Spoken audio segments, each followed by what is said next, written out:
How we doing? Let me just sort this bit out a minute. Just notice that's at the moment anyway. I'll put it the resolution up for now. There we go. Bit better. How's everyone doing? Yeah, I'm not around tomorrow or over the weekend, so I just wanted to do something today. Started a bit earlier, but it's not going to be a massively kind of like long stream or anything like that. Maybe 10 o'clock max, but more than likely around about 9, half 9. So yeah, how's everyone's week going? I had a fair few beers the weekend, caught up with my Untapped and all that sort of stuff earlier on today, and actually I've done a review earlier. I don't know if it's actually got round to posting yet. I don't know. I'm live on my phone. I was going to do it outside, and it was 50-50, and I started doing it in here, and then it all brightened up and all that sort of carry on. Just done a couple of reviews. So from Lost and Grounded, their Helles unfiltered lager beer. The light is pretty rank, and so out of focus as well. So that's the trouble with this webcam. It's kind of one of them. It's not an auto-focus thing. You get the gist. There we go. So yeah, 4.4% ABV. Nice kind of kickback kind of beer. Done a review of that. So it's my third of a 4-pack. So there it is. Unfiltered. Yeah, going down a treat. Yeah, really enjoyable. A fairly new one has come out mid-April. This is Time Ball IPA from Time and Tide. It's a 5.6% ABV jobby. It's brewed with Citra and Mosaic, London Ale-free yeast, Maris Otter Pilsner, flake wheat and flaked oats to the malts.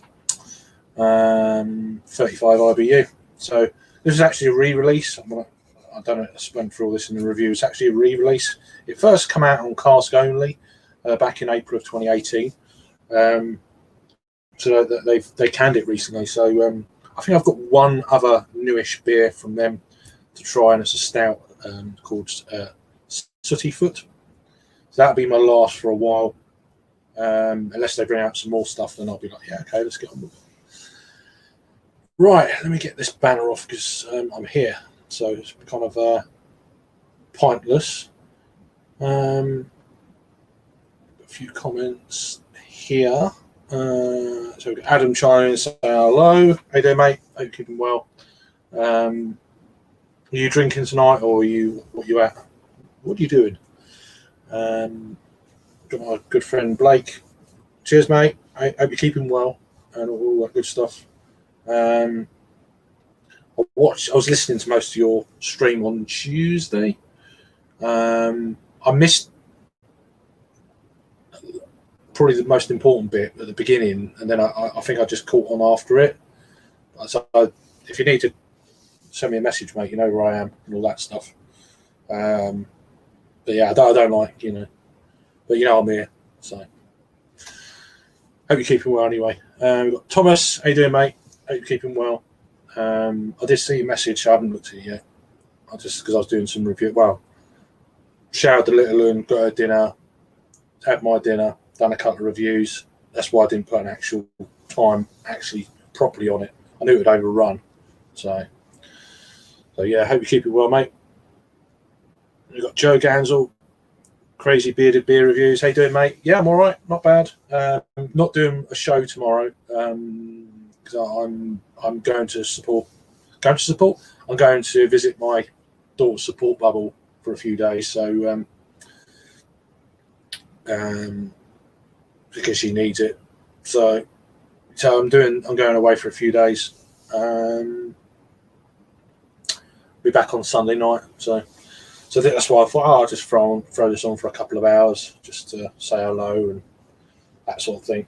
And should be around next Friday as normal, 8 o'clock ish. And yeah. But yeah, I might do another live review in the week at lunchtime. Not too sure. Maybe Friday lunchtime. I think today there was a lot of people were busy, or whether I don't know. Just done the last one out in the garden. It worked out really well, but the weather was a bit risky, really, to be fair. Anyway, I hope you're keeping well, Joe. That was a long kind of reply to how am I doing today. Yes, he has the Buxton Lupulus X Citra and fried egg on toast. Okay, is that the? I assume that's a supermarket one, is it? I've got it in the fridge, I think. Is that the Tesco's one? I'm out of the loop with supermarket beers. I might. There's a few I want to buy, but I'm going to wait until after the 17th because my self-imposed supermarket beer ban is still ongoing. So yeah. Egg on toast. I just had a load of veg like broccoli, carrots, cauliflower, vegetables with 2 kind of battered chicken steaks, breaded chicken steaks, and yeah, that'll do me. That was nice. So I've eaten before I've come on here today. So yeah, it's good. Yeah. My friend, he bought just before my birthday because obviously I used to work in Tesco's. He's a good mate of mine, still works there, and he come around with, I've got some beers for you. I'm like, okay, if you want to, you don't have to. I always say it to everyone. And there you go, in a bag. So some of the range of the Tesco stuff, so that was really good of him. So that was one of them. That's still in the fridge. I've had a few of them. I'm actually going to review one of them because I've reviewed another version of this beer quite a few years ago now. I think I've showed you all before, so I'm probably going over old ground. North Star, which is the chocolate caramel biscuit porter version, that one. So that was one of them, so 5.2 jobby. But yeah, I think when I reviewed it, I think it was the OG version of this. It was in a 330ml can. So, but yeah, I'm intrigued by that, I have to say. Is there any others I'm intrigued with? I mean, this is kind of like not the latest batch of releases. This is, I think, one before. So I've got some non-alcoholic beers there. I could have them later.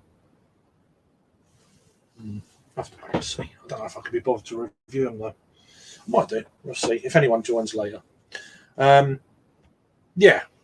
So yeah. What, is anyone else drinking yet, or is it too early in the day for you, wherever you're viewing from?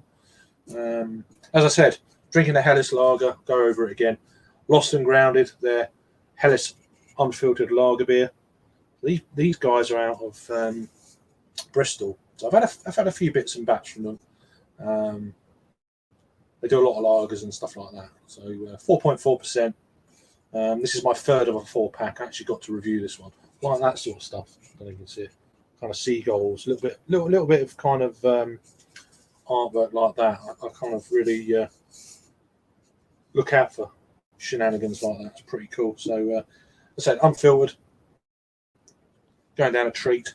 Go over this one again, and that'll be it. Time Ball from Time and Tide, IPA, 5.6% ABV, 35 IBU jobby, Citra Mosaic in this beer for the hoppage. But yeah, pretty cool the way the artwork on that as well. North, south, east, west kind of wind dial. Time Ball. So yeah, they're a local brewery to me, just down the road, as you probably figured by now. So yeah, hazy little thing.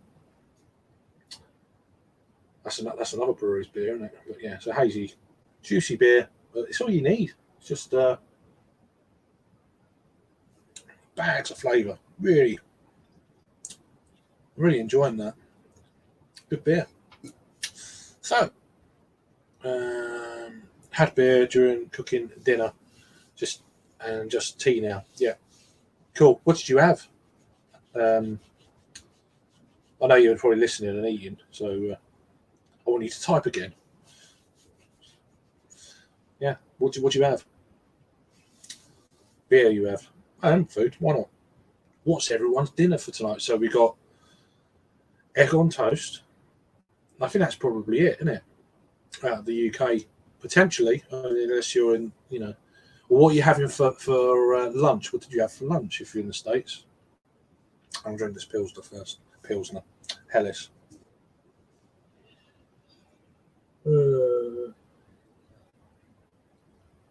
I've got the football on the side here as well, with the sound down. So keep an eye on that. Can England make it 4 teams in the finals from 2 competitions? I think Arsenal are going to struggle, but we'll have to wait and see on that one. We've got Dean. How you doing, mate? Cheers for chiming in again. We need to sort out. I've been a bit busy this week and stuff, and forgot. But we'll have to try and sort out some nice stuff, nice beers to do a review with. So I'm away this weekend, a bit busy. So I'll talk to you on the old interwebby sort of stuff. So you had that. All right, eggplant, smart sauce, tortellini. Oh, yeah, Italian stuff, I reckon. Eggplant, aubergine, and tomato sauce. Yeah, very nice, very nice. Adam saying hello to Dean. Dean saying hello to Adam. He just jumped. Yeah, there is an aubergine, mate. Good evening, Raggy. Hope you're keeping well, my friend. I did do a live earlier, about 1:30ish. I don't know if it's actually gone and uploaded itself yet. It seems to take forever. I remember you saying about that. It's like processing. It's like 20 minutes. It takes about 6 hours. I mean, I don't even know if it's. Let's have a look. See if it's sorted its shit out yet.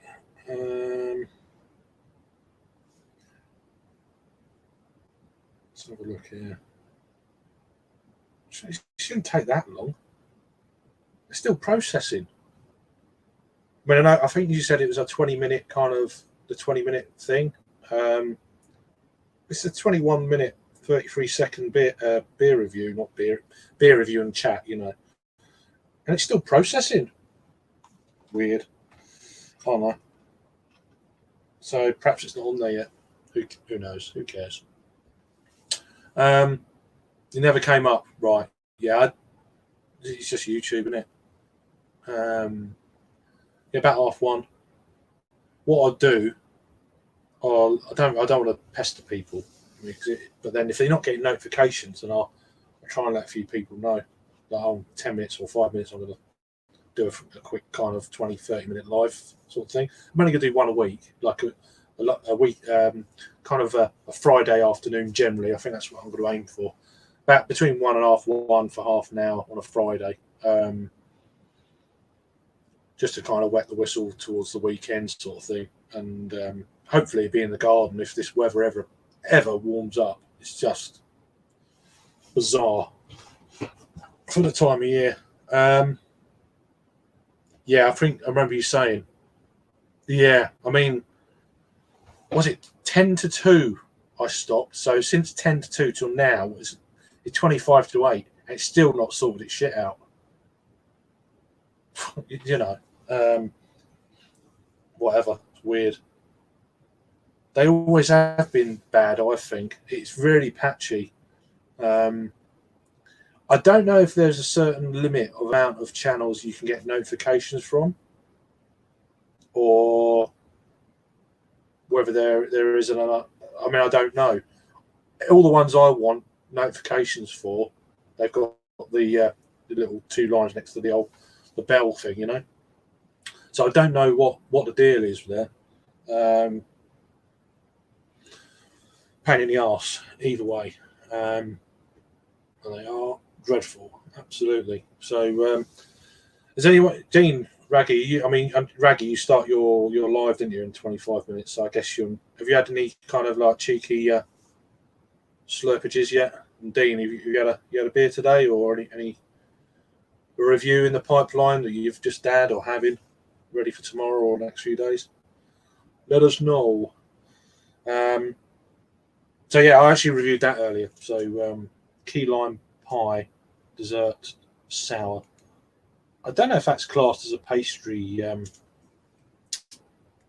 sour. I don't know, but it was actually out of date. So I did say that on the live things from Ampersand out in Norfolk. There you go. You have to watch it and find out how it was. Put that there out of the way. What I'm drinking now, if anyone who's just come in, that's again Lost and Grounded Helles unfiltered lager beer, 4.4% job. Slightly hazy, as you expect. I've done a review of that. Another one from a local brewery, Time and Tide, their Time Ball IPA. 5.6% with Citra Mosaic hoppages in it.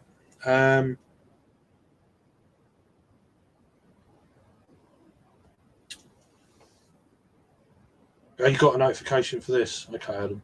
So I just saw that. I was like, did that Audi lager at 4 bloody rubbish? Okay. I'd rather save my money and not buy as many beers, but buy kind of better beers. A lot of these supermarket fodder are just,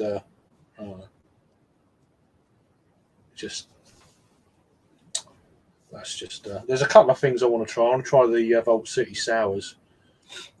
They're the only ones that really kind of like, I want to try them, and hopefully by after mid-May when the pubs are open proper, then I'll go in and get them. I'm going to wait until then. Hopefully they're still knocking around then. They're normally about 3 or 4 months, these beers in the supermarkets hanging around anyway, so hopefully by then it's going to be a bit warmer. It can't be any bloody colder. So yeah, he's saying you'd say it's a sour. Yeah, I reckon it's a pastry sour. It doesn't say it. It didn't say it's classed as a fruit sour on Untapped, which is bizarre. It says dessert sour on it. It's like, it's got to be a pastry sour, isn't it? But I don't know, whatever. No review today, but had a can of Thornbridge Bliss Point. Nice one. Adam's asking if it's in the new 440 ml. Yes, it is. Thornbridge Barrel Aged Imperial. I did the other. Yeah, well, it should be. They should be of a certain, level of,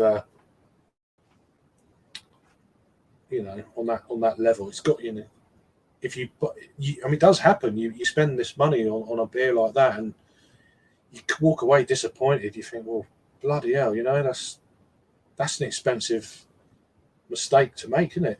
Expensive mistake to make. But so Adam's got only got some of the latest ones from Tesco and Asda because I went in for other. Right, yeah, it's fair dues. But I've still got a fair amount of beer anyway, and I think I've got 3 of them beers left, Raggy. I think it's 3. 4. I've done 4 of them, the little bowls. I've still got 3 of the stouts and 1 sour in the fridge. I've done the hoppy ones. I've got the Notting Hill Oatmeal Stout, the Black Forest Gatto Cherry Chocolate Imperial Stout from By the Horns, and that 12% Jobby from One Apollo. So I will get round to them. Not too bothered about stouts; they're all right. Bloody hell! How you doing, brother? How you doing, mate? 4 days away. Fuck. I'm thinking of you, mate. You can sort yourself out. Come back in your own time. It'd be great to have a few beers with you. Oh Christ, yeah. What a bloody year you've had as well, mate. Yeah, you know where I am. I'll leave it there. So I'm going to end up bloody welling up. So just get better and sort it out because you're hurting me here.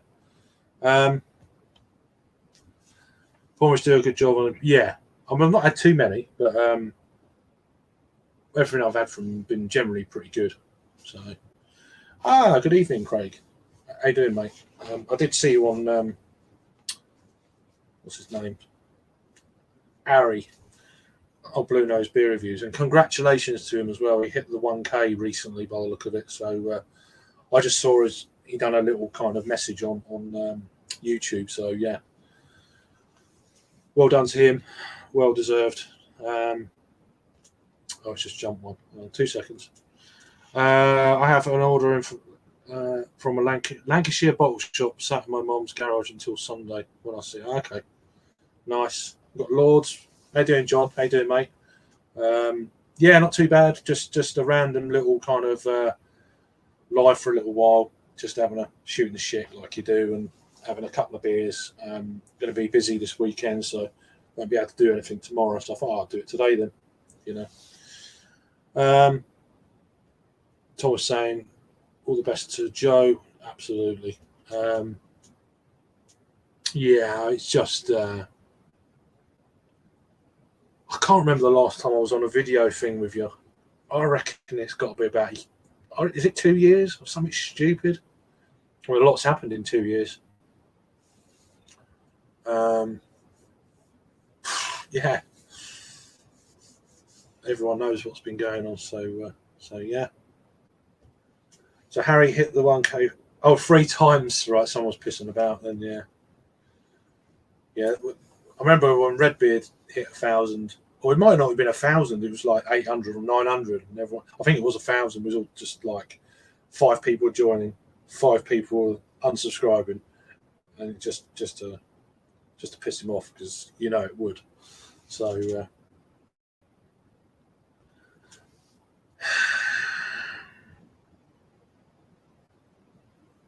fucking hell, mate. You take you're not allowed. Are you allowed phones in American hospitals or not? I mean, I don't know how long your recovery period in hospital is going to be, but if you are, message me, whatever. If I'm asleep, I'm asleep, but if I'm awake, I'll be around. So, cheers, John. So yeah, some niceties going here. I know it's been a long time, Thomas. I've never been on a stream with you both before, so yeah. I've lost track of time. I say, it was a year ago. So no, it weren't. It was free. It weren't free, but you know what I mean. You can easily add on 6 months to 12 months on time. My estimates at least, rubbish. But yeah, it's been a long time. So nice with backwards and forwards. It's really nice to catch up with people and stuff. Yeah, and then you done the live things on a Monday night, didn't you? I remember. Really enjoyed those. I don't generally stay up drinking late at night anymore. That's all gone, and it was going before like last October anyway. But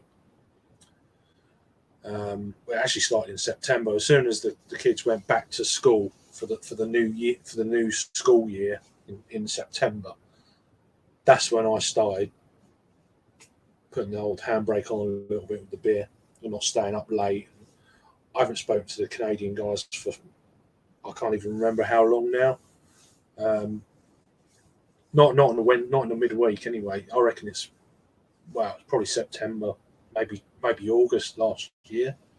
I think I might have done one. We were doing a lager or something, and then I think Nick was, for some reason, he wanted to do it on. He was doing something on OBS or something. It didn't work. It just crashed. It was crap. But for some reason, he doesn't like StreamYard. Well, saying about his phone. Yeah, he'll have your phone good. Right. Yeah. Have you? Yeah. So next Monday, because obviously time difference and stuff. So let us know as soon as you're out of it and with it. I won't pester you with messages. I'll just let me know. So it's nice. Dean saying all the best to Joe, which is cool. Yeah, it's really nice to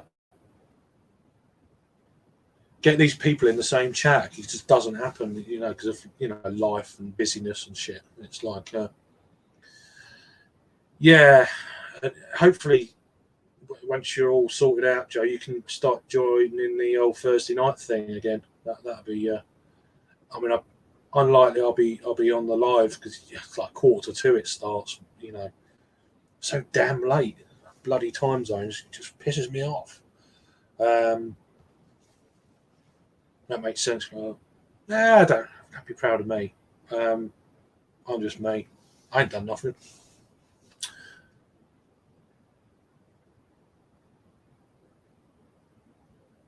Yeah, well, yeah, absolutely. But I'm always going to be thinking of others. It doesn't matter what the shit's going on in my life or whatever. There's shit going on in other people's lives as well, and that kind of bothers me. It always will.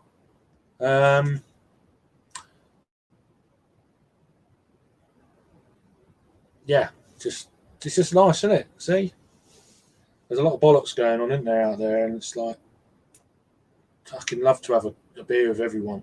It's just, I know it's logistics and impossible, but it'd be awesome though. Anyway, I'm gonna start doing a bit of drinking for a minute.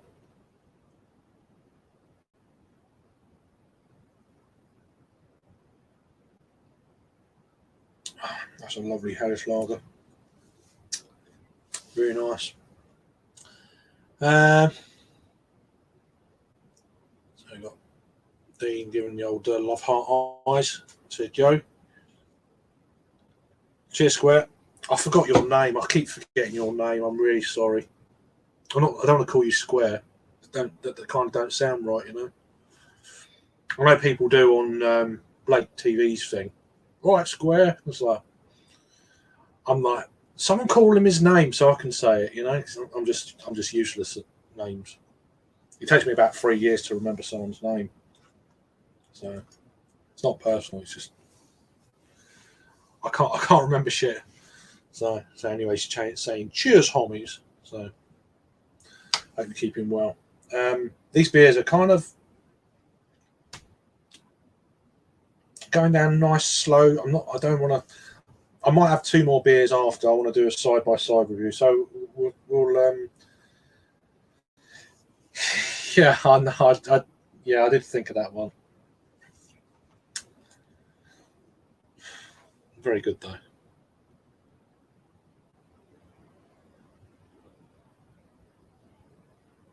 Yeah, I know. It doesn't mean a thing. Yeah, I know. I'm just rubbish. I know the face and stuff. It's just like I can't remember shit like that. Someone's name.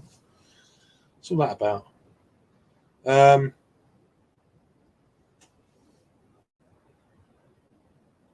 it takes me a while. I mean, I don't know. I get there eventually. It's just, I don't know. It's just full of heads full of other rubbish, and it hasn't got enough room to remember basic stuff. It's kind of one of them sort of deals. Um, huh. What am I drinking? Right, I've said it a few. I mean, I'm drinking slow, so that's probably why I'm still. So, Lost and Grounded, they're Helles unfiltered lager beer, and these guys are out of Bristol, 4.4%, really decent. Finishing that up now, and then from my local brewery, or one of my local breweries, Time Ball from Time and Tide. They're out of Deal in East Kent. So 5.8 or 6? 5.6% ABV IPA.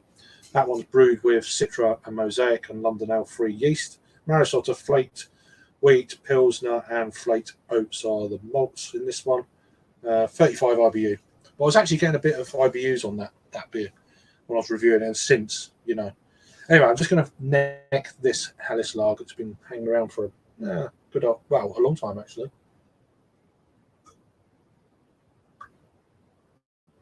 That's my attempt at a neck. There you go. So Raggy's going off doing his cider review. Hope it's a good one, mate. Sorry I'm live. It's just I just want to start early because I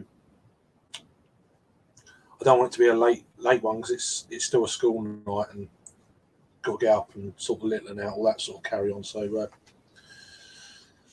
yeah. So a few beers will sort me out for sleeping well tonight, and then hopefully I won't be too kind of heady in the morning. So yeah, well, I mean, I forget without weed, but I mean, I might as well start smoking weed then. Really, it's not going to make any difference. Mine's mush anyway, so yeah, does. Right, I'm just going to let me say now, I've got a headache coming. What's all that about? I still haven't been for a haircut either. Look, I might get it chopped off tomorrow. The hair. I don't know if is Harry still around or is he buggered off now? I need to send it to myself.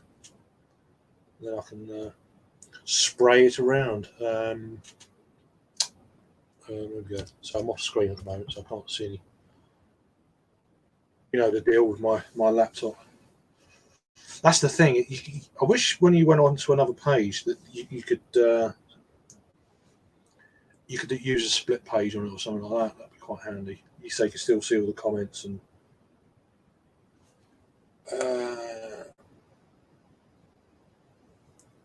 Oh right, okay. Excuse me. That was an unexpected belch. So I'm going to copy that. Stick that in there. And then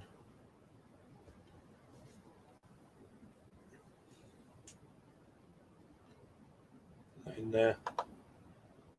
So Dean, I don't know if you're busy. You're welcome to join. I know you don't like the crowds and stuff, which is fair dues.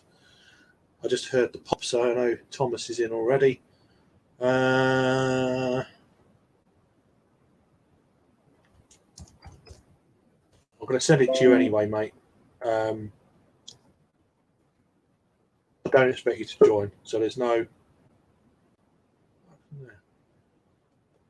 Oh, it jumped. Hang on. So I've got 2 people waiting. Once I've finished sorting out, that's there. I'll send you it anyway, Dean, but I don't expect you to join. So there you go. But it'd be great if you could. I know it's a Thursday and stuff, but you got the link if you want to join. You're more than welcome. Right. Add to stream then. How you doing, mate? Oh, hi. Sorry, I was just checking. I wasn't aware I was already in. No, I was. I think I've done that before, and I forgot I was live. And I don't know what stream it was on. I was like, just talking like, oh shit, I'm live. That was fucking hell. No, I was just checking a text, so I was like, what the hell? Oh fuck! So are you talking to me? Yeah, no, because you know when you go onto another page, you can't see the page, the hosting page, and all that sort of stuff. And it's we drinking tea. Mm-hmm. Cuppa, having a cuppa. I'm actually trying to be a little bit healthier every now and then. Sometimes. Yeah. Well, it's about time. But, yeah, it is. Oh. Joey, that's it. Edibles, Jesus. Have you ever done edibles?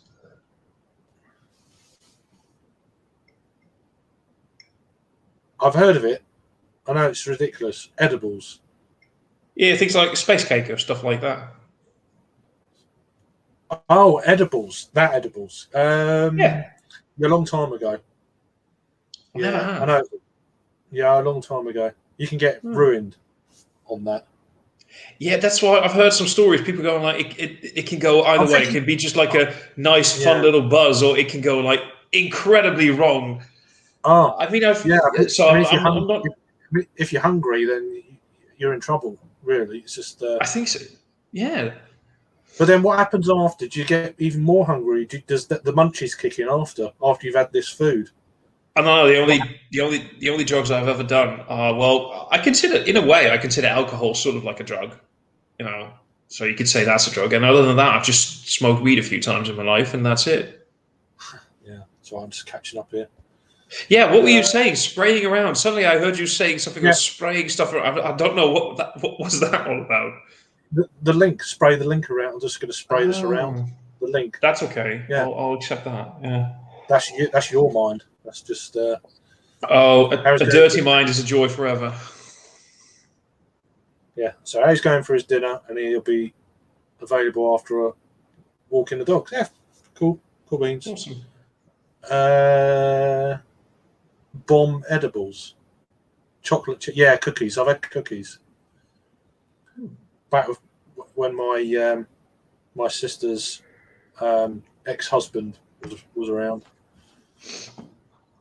So that was a long time. Yeah.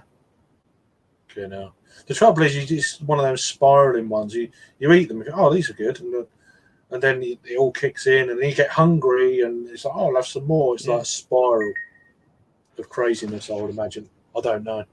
I've only done it once, so. Oh yeah. A few times. Well, today. Well, that's a good life then, isn't it? I haven't had weed since about 1995, long time ago. 1995. You were. Wow. Because you're 3 years. Wow. Okay. There you go. I was 16. Yeah. I think the last time I had it was. But it was pretty much that whole year I was on it. Just not.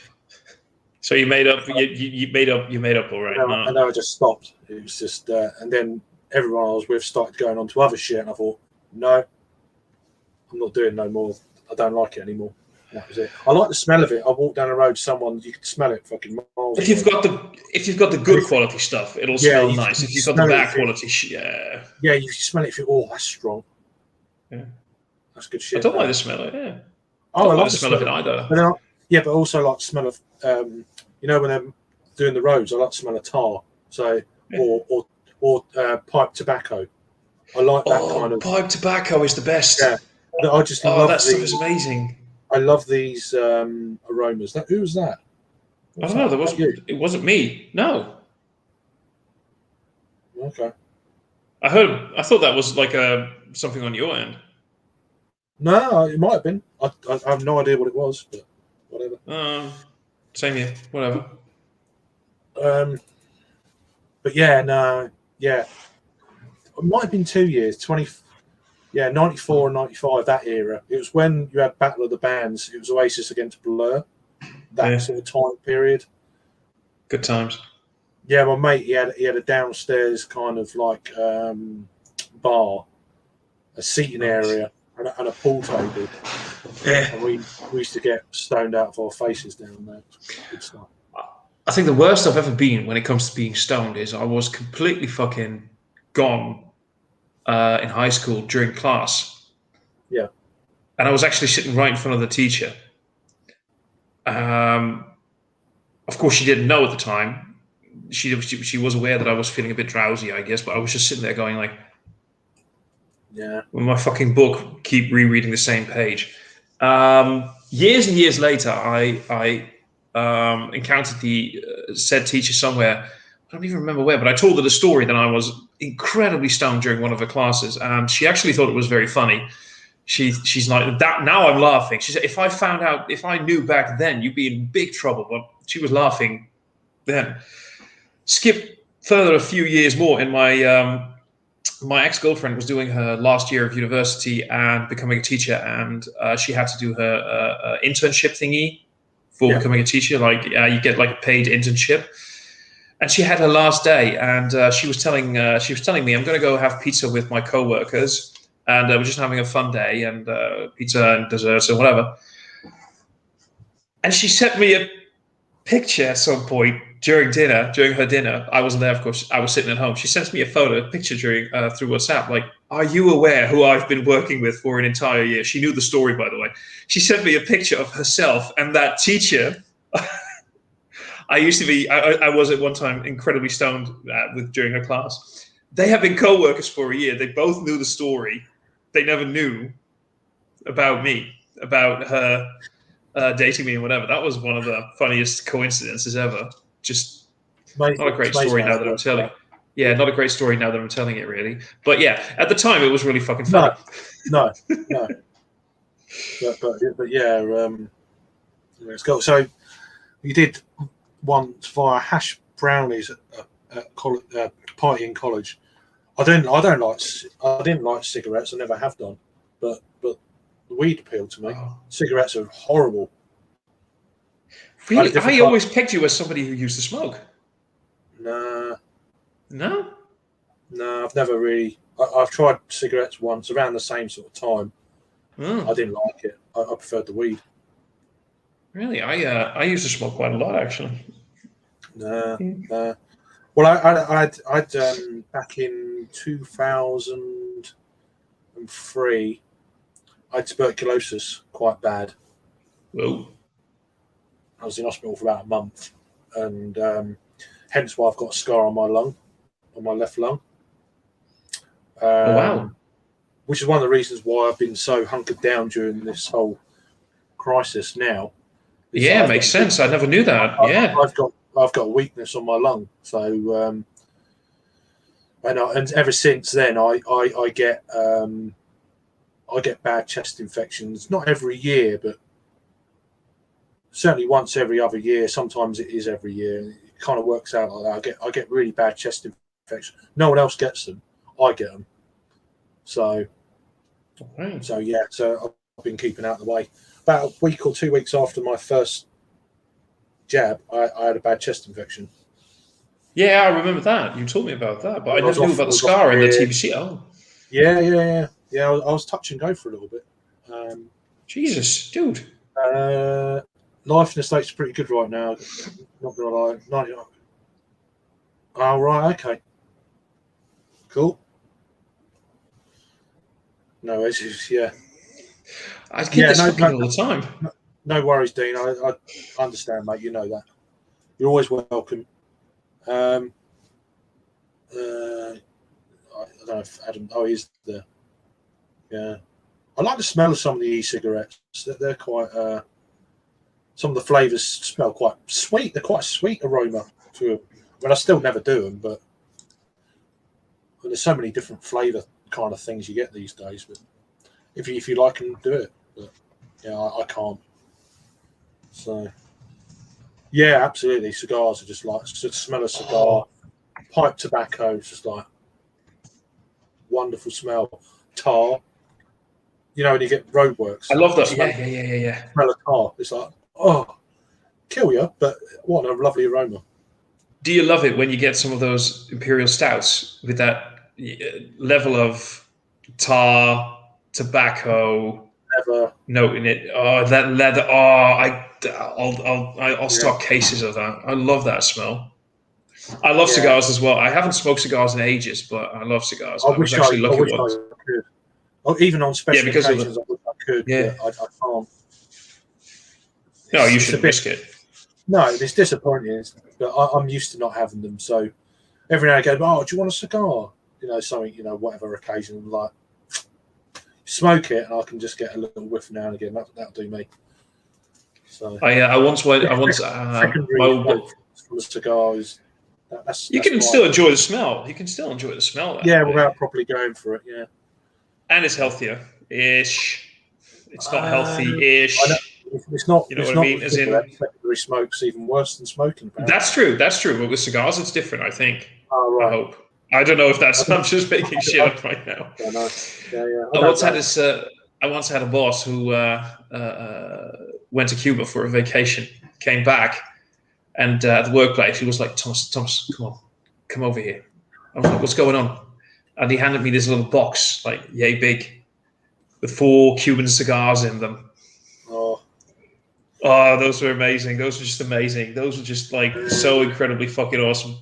Just this, Yeah, not the like, just. I see Rod J smoking one now. He does a little live thing. He's toking one back, and it's like, damn, you know. He's the type of guy I'd love to have a cigar with, you know, shoot the shit and maybe have a dram or whatever. I don't know. I don't really like whiskey, but I don't know what it would be. But I know they pair up quite well. They do. They really do. Decent kind of single malt whiskey with a cigar. Oh, for people who know the show, they can go like, yeah, you get this from the show or whatever. But no, really, in Parks and Rec, you know that show? Say that again. Parks and Recreation, you know that show? Nah, you don't talk to me about telly. I haven't got a clue. Okay. Well, there's this one character, Ron Swanson, and it's an American sitcom.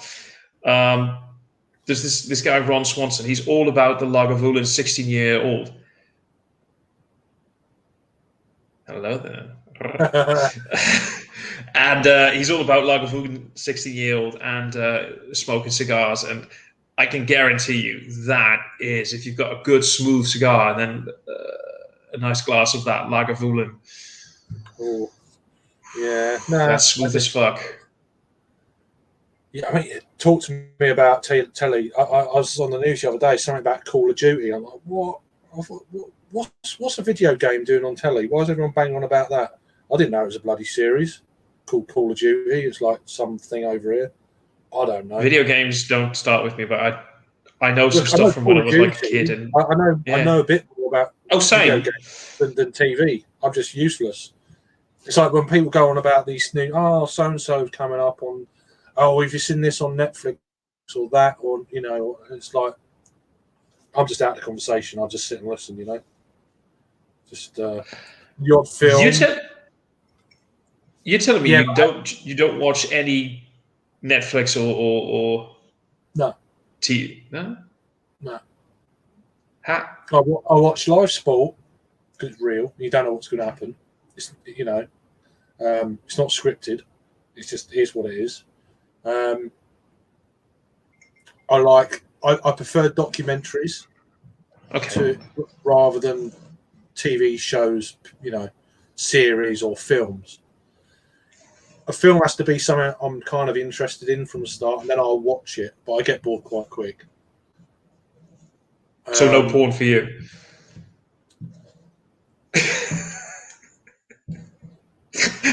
That's a little bit of it. They're not really movies, are they? You know, they're just kind of. Let's say they're short, but some of them aren't short. But yeah. How would you know? Well, I watch them. That's why. Why not? Of course, why not, man? Come on. There's two kinds of people in the world: people that watch porn, and people that lie. Yeah, there's Netflix, and then there's porn. So they're very similar. So basically, anyway, it is what it is. So yeah, I don't watch loads of normal TV or shows, or not really. I watch way too fucking much. Half of it's shit anyway. True, but I still watch it. No, but if I watch it, it's free. But oh dear. So I'm watching the football as well. Got that on there. Go for it. No problem. It's actually started, but who's playing? Oh, it's Europa League. Roma, Man United, and that's what I'm watching here. And Arsenal, Villarreal, semi-final, second legs. I did see. Oh, what's that? There we go. About four. I have about four a year. I think he's talking about cigars. Right. Yeah. I mean, I'd love to have 4 a year, or maybe I don't care, 1 a year would be amazing, but it's just nah. Yeah. I reckon it would be too harsh for me anyway. Line of Duty, that's it. Something like that. What's Line of Duty then? It's what I was Call of Duty. I thought it was like I saw Line of Duty. I thought when I first saw it, I got confused with the game. I thought, what's going on? Yeah. I mean, apparently it's really good, but the last kind of like, it looks like a police type thing or something. The last series of that, I think it's very similar, was, it's going back a while, was Cracker with Robbie Coltrane. That was amazing. It was before. Wait. It was before. Yeah. It was before all of the Harry Potter films. That's how far you're going back. Yeah, I think I remember seeing some of that. That was pretty. Even at the time, it was like, wow. It's probably a bit dated now because you know how it works, but could be because I remember something about as a kid, not as a kid, but being younger, watching a TV show with Robbie Coltrane and him being a cop. Yeah, he was the main kind of character in it, but it was quite gripping. I mean, I was late teens. I reckon I was late teens, early 20s. It's about that sort of time. I reckon. Could really be. I've got to be 20 years ago. I could do a little search, but I can't be bothered. I do remember once seeing a show with because you just said gripping, and it terrified me as a kid because there was this one show I once remember, and it's just with Robbie Coltrane, and it was something to do. Maybe it was a nightmare sequence or a horror show. Maybe it was something completely different. But there was a shot in it where he was standing at a grave of somebody who had recently died. Yeah. And a hand reached out through the ground and grabbed him by the balls. Yeah, I have no idea what show that was, but I do have that. I can't memory. remember. I can't remember all the details of it, but I know that it was. I know it was really good. I couldn't tell you, but it was. I don't know how long the series went for. I don't know if it was like 6 episodes, like one a week, something like that, or. I can't remember how they done it, but it was quite good. But I used to watch more telly back then. The last sort of 5, 6, 7 years, well, probably a bit longer. I haven't really watched loads of telly. Not really. It's not really anything else for me to do, so that's what I do. Like in the last year or so, I mean. Yeah. 2 seconds.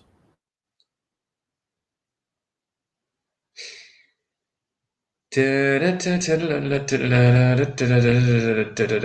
anyway, here we go, guys. I'm guessing Craig had a quick emergency in the background, having to take care of something. What's everybody doing and drinking right now? I know that Adam said he was going to have some more beer later on. Dean, you drinking anything? No, Square Table is still there. Square Table, since you said you were from the States, depending on where you are, I'm guessing it's like past the afternoon there. Are you drinking anything or consuming anything else that's fun? I'm just going to wait for Craig to return, and when he's back, actually, I think I can quickly grab that. That's just going to take a few seconds. I shall be right back.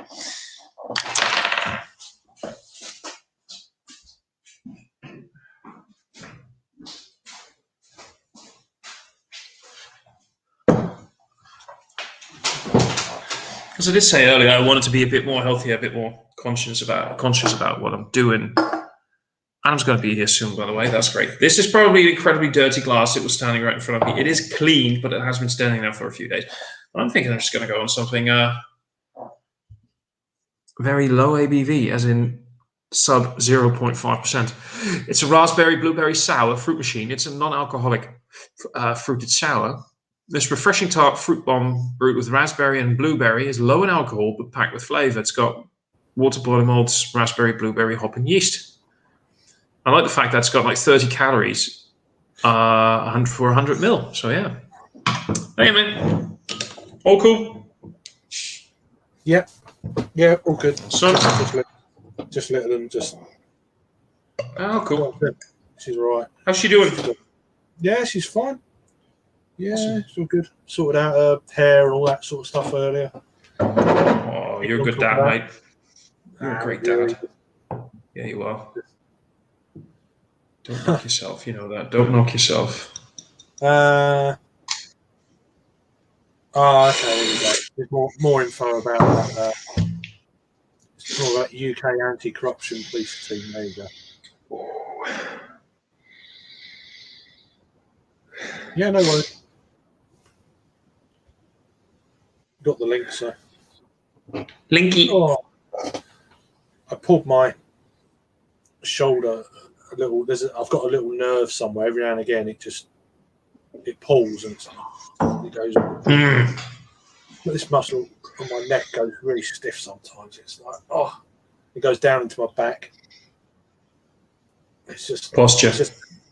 It's a bit of posture, but it's not right. I've had it for a long time. It's there's a nerve somewhere that's been. I don't know. The nerve of that nerve. The nerve of it. I know. But you are, over 40, so it's not that weird that your body's being a bastard. It's been like it for 20 years, man. It's not. Yeah. 40. Same. Well, I felt actually, I've got a 40-year-old, well, probably an 80-year-old way. So I was an old baby though, so. So I think it was like over half a year ago, more than half a year ago. Apparently, I have there's a joint in between your pelvis. It's called an SI joint, and there's something wrong. Yeah, something wrong with mine. It's not completely perfect. So, put that together with bad posture I often have. So I had to get some physical therapy for it. It was at such a point where if I was laying on one side in bed and I wanted to turn around to the other side, that took me about a minute. Oh, wow, and one of them. And you're not even 40, You're like, what the fuck have I been doing with my body? It's like, maybe I should have treated it a little bit better when I was younger. I've always had a slight kind of slouch, but the trouble is, if I go all straight and normal, it's like I get backache. So it's like I don't fucking know. So I just don't have it. You should get. I should start using it again because I've been having a little bit of back trouble again. You get, those sort of exercise balls, those inflatable 60, 70 centimeter. Oh yeah. Yeah, you can sit on them and you do exercises on them, but just sit on that and you have to balance on it. You don't have anything to put your weight against, so you have to do everything. Do that for like 15 or 20 minutes a day, maybe 2 or 3 times a day. Yeah. And before you know it, you're going to start adjusting your entire posture automatically because you have to balance it. If you start slouching, you're just going to go roll off the entire damn thing. So, and you should try it after 2 or 3 Imperial Stouts. Even more fun. Yeah, I'll definitely fall off. So I don't know, but I've got a slight only a slight slouch, but I am aware of it. I see my shadows sometimes. I think, bloody hell. So you pretend to put your chest out and all this sort of stuff, and then you realise how big my moves are. So it's kind of like that's why I kind of like slouch as well. So. Get a bra. If I have to do that, I'll get a bra. So. Yeah. I know what you mean. Sports bra. Stop them from bouncing all over the place. Huh? It's just not very nice, really. And then you put your chest down, and then fucking hell, you're getting fat. Your belly's like overhang. So, although I've lost a little bit of weight. Yeah, you could tell. You could tell when you stopped drinking for a while because you weren't so great. You could really tell when you came back on. I'm like, damn. I didn't. That was all it was just. There was no exercise or food change. It was just no drinking a bit. Just like that's all it was. I know. There was nothing else. So carbs, mate. Carbs. It's probably the yeast, I'd imagine. Well, yeah, technically it is liquid bread. Yeah. So, oh damn! Somebody I got a text if somebody said if I wanted any treehouse. All right. Not really. Overrated. They're crap. Well, I'm not sure if they're crap, but I'm just not going to pay that amount of money for it.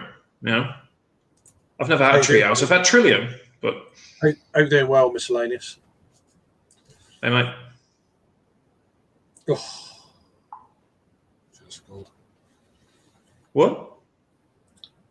Cavani should have scored. Oh. I'm probably about 2 minutes behind real time play because I've got this on the tablet. So yeah, so this is a Thursday stream because basically I'm not around tomorrow or the weekend, so I'm doing I started earlier and going to be going on for another hour. I reckon 10 o'clock is going to be the limit. 10 o'clock. Sounds good. I'm done. You know, just to say hello, and I've got to sort out a load of thumbnails for beer reviews for the whole kind of weekend and stuff. That sort of, boring stuff. Yeah. But they're all uploaded. Most of the write-ups are done. It's just the thumbnails I've got to sort out and then schedule them up. Hey, you were talking about that earlier. Something about them not processing properly?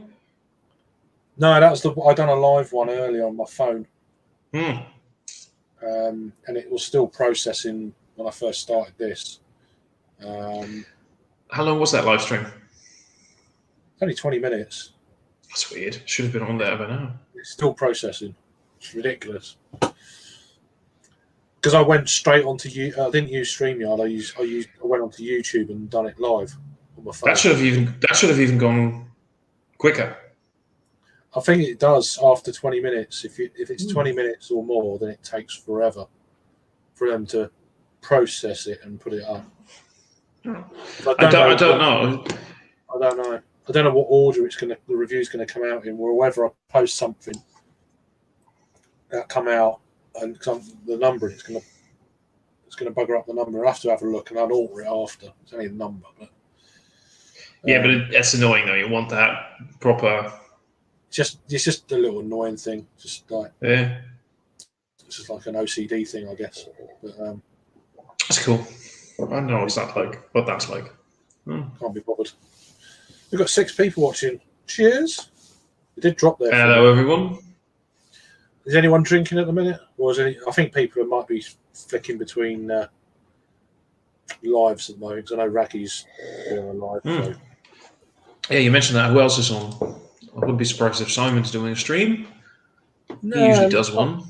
No, Fridays, isn't it? He does one. Fridays. Oh, does he one on Fridays? All right. Okay. I think so. I mean, I don't watch them, but I used to when it first started. But. Yeah, Raggy's doing one. It's from the looks of it, it's just you and Raggy actually. Yeah. At least in my circle. I mean, there's a few channels that I don't follow that I know you follow, so I have no idea. I mean, I don't know. I know he's just gone live. He's doing the old ciders. Aspinall. Oh, right. Yeah. What does it say? I just got a notification. Aspal Draught Cider. Never heard of it. Is that any good? I'm just.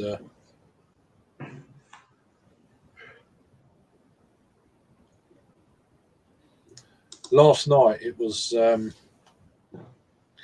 pretty crazy because I was watching the football. I was watching Raggy and I was watching the SN15 prototype launch from SpaceX.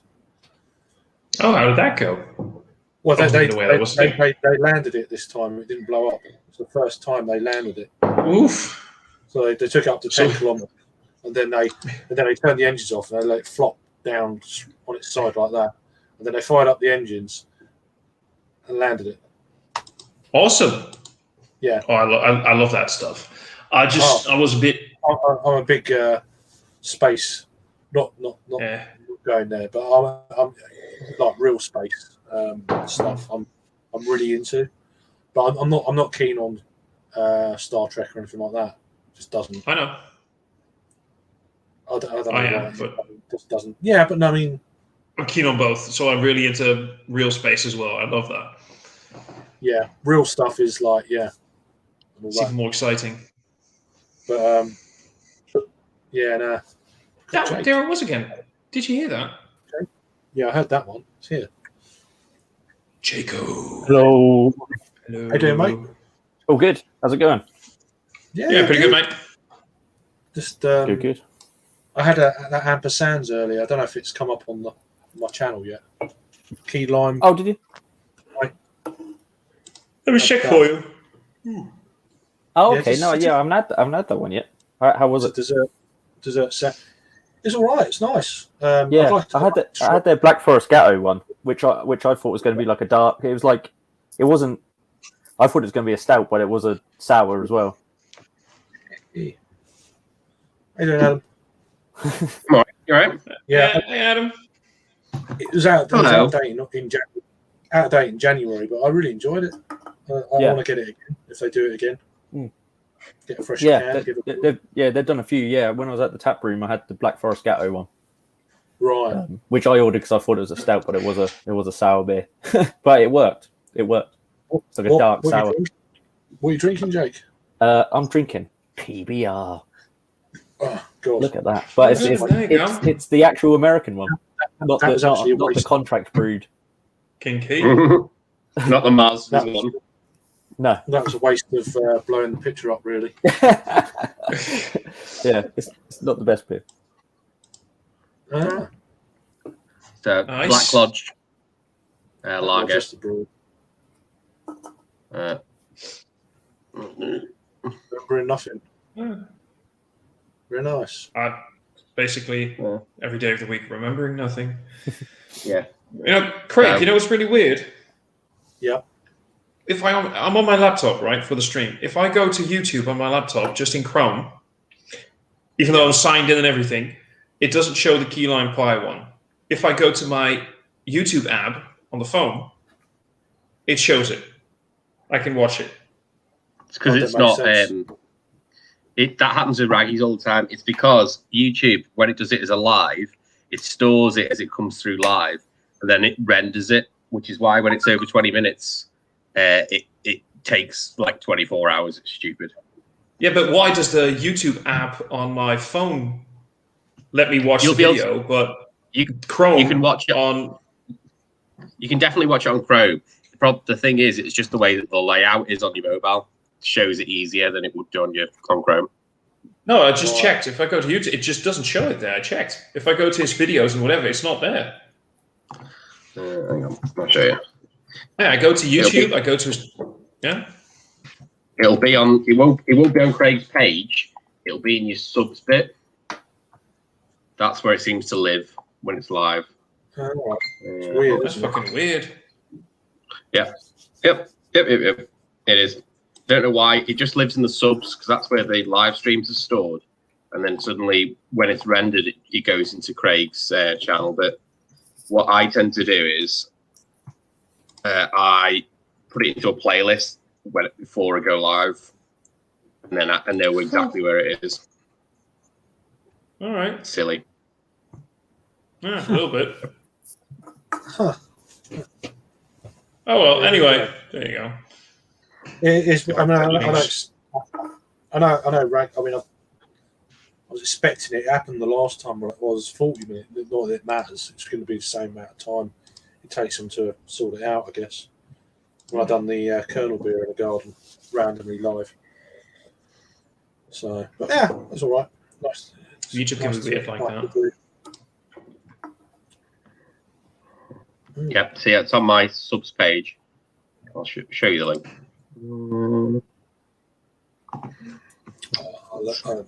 I'm not bothered. But... Can't be bothered. Can't be bothered. Subscriptions. If I go to subscriptions, yeah, it'll be on your subscription. If you subscribe to Craig, it'll be on there, but it doesn't go on Craig's page for some stupid reason. Let's see. Weird. It'll say stream 6 hours ago. Yeah, that's about right. Yeah, there it is. Fuck, you know. Yep. I never knew that. Huh. Strange internet. Learn something new every day. But what's weird is when Craig is live, it's on Craig's page.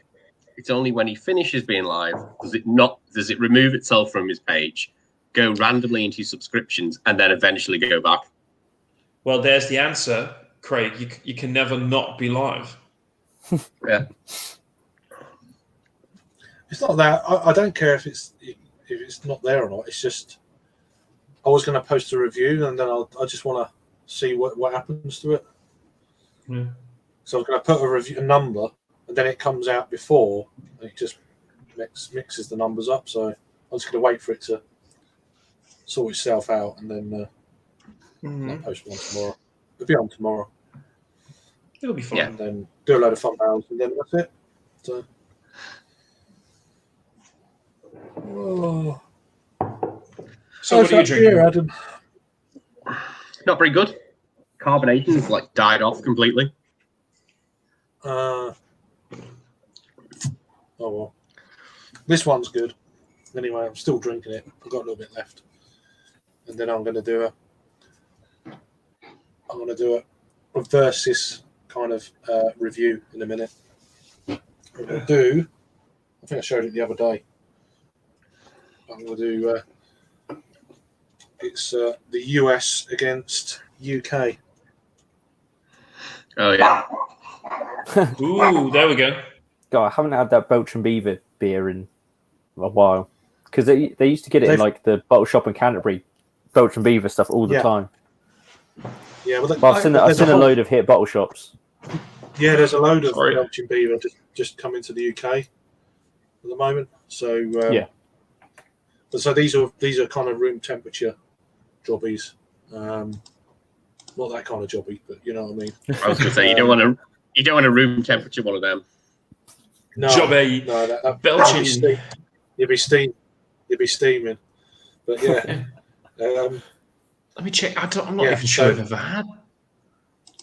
I've had both before. I've reviewed both. I'm pretty sure I have. I can't. Yeah, they've changed that peanut butter can as well, haven't they? Yeah. Yeah, they've changed it a few times. I was tempted to get the nitro. That's in a bottle of the Belgian Beaver. Yeah, there's a few. It's funny thing you just mentioned that because I did have the Belgian Beaver peanut. I had it in a bottle, but I don't think that was nitroed. No, yeah, they did used to do it in a bottle.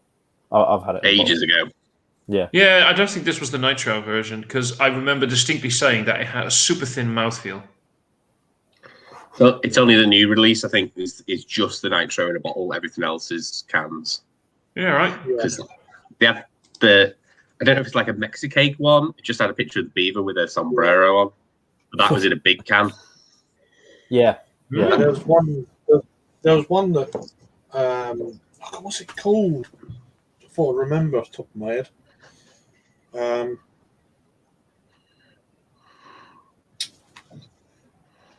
I'll find it. Go for it. Yeah.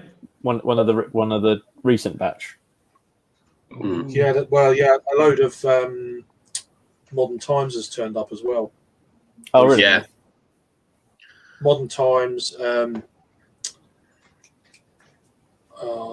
Green Flash, load of Green Flash stuff. Yeah, load of Alpine. Bearded Iris as well. Yeah, well, them three breweries in particular always seem to turn up together when they turn up. Yeah, because it must be new distribution or something, is it? Be one importer. Probably. Yeah, like a James Clay situation. Mm-hmm. My local bottle shop randomly got in a brewery that I'd heard of, but never really been too bothered by from the States, called Brewing Project, and Project spelled like PROJEKT. Oh, with the K. Yeah. And like I was like, every beer on Untapped is over 4. Yeah, I think I've had one before, and I don't think I was that. Brewing Project. Are the old big impy stouts, Jake? No, it's a whole range. It's like sours and stouts and IPA. They've got like a little range in, but I don't know if they're known for. I don't know if they're known for anything in particular. Well, I think their style mostly is the like the lactose, the lactose fruited sours. I think that's what they're basically doing, and the general score on Untapped is just above 4. Yeah, basically all of their beers are getting incredibly high rates, and I've only had one, and it wasn't bad or anything, but it's just fruit yogurt with a soft sour note, and I just don't want to, like, because I thought I'll just see what this like on Untapped. And I was like, okay, but I still don't want to pay the money. I still don't want to buy it. I got one for free from someone. That beer I was trying to think of is called Viva La Beaver. That's the one. It's got a full What a name. It's a Mexican chocolate peanut butter stout. Viva La Beaver. From Belgian Beaver, which is quite amusing. Yeah.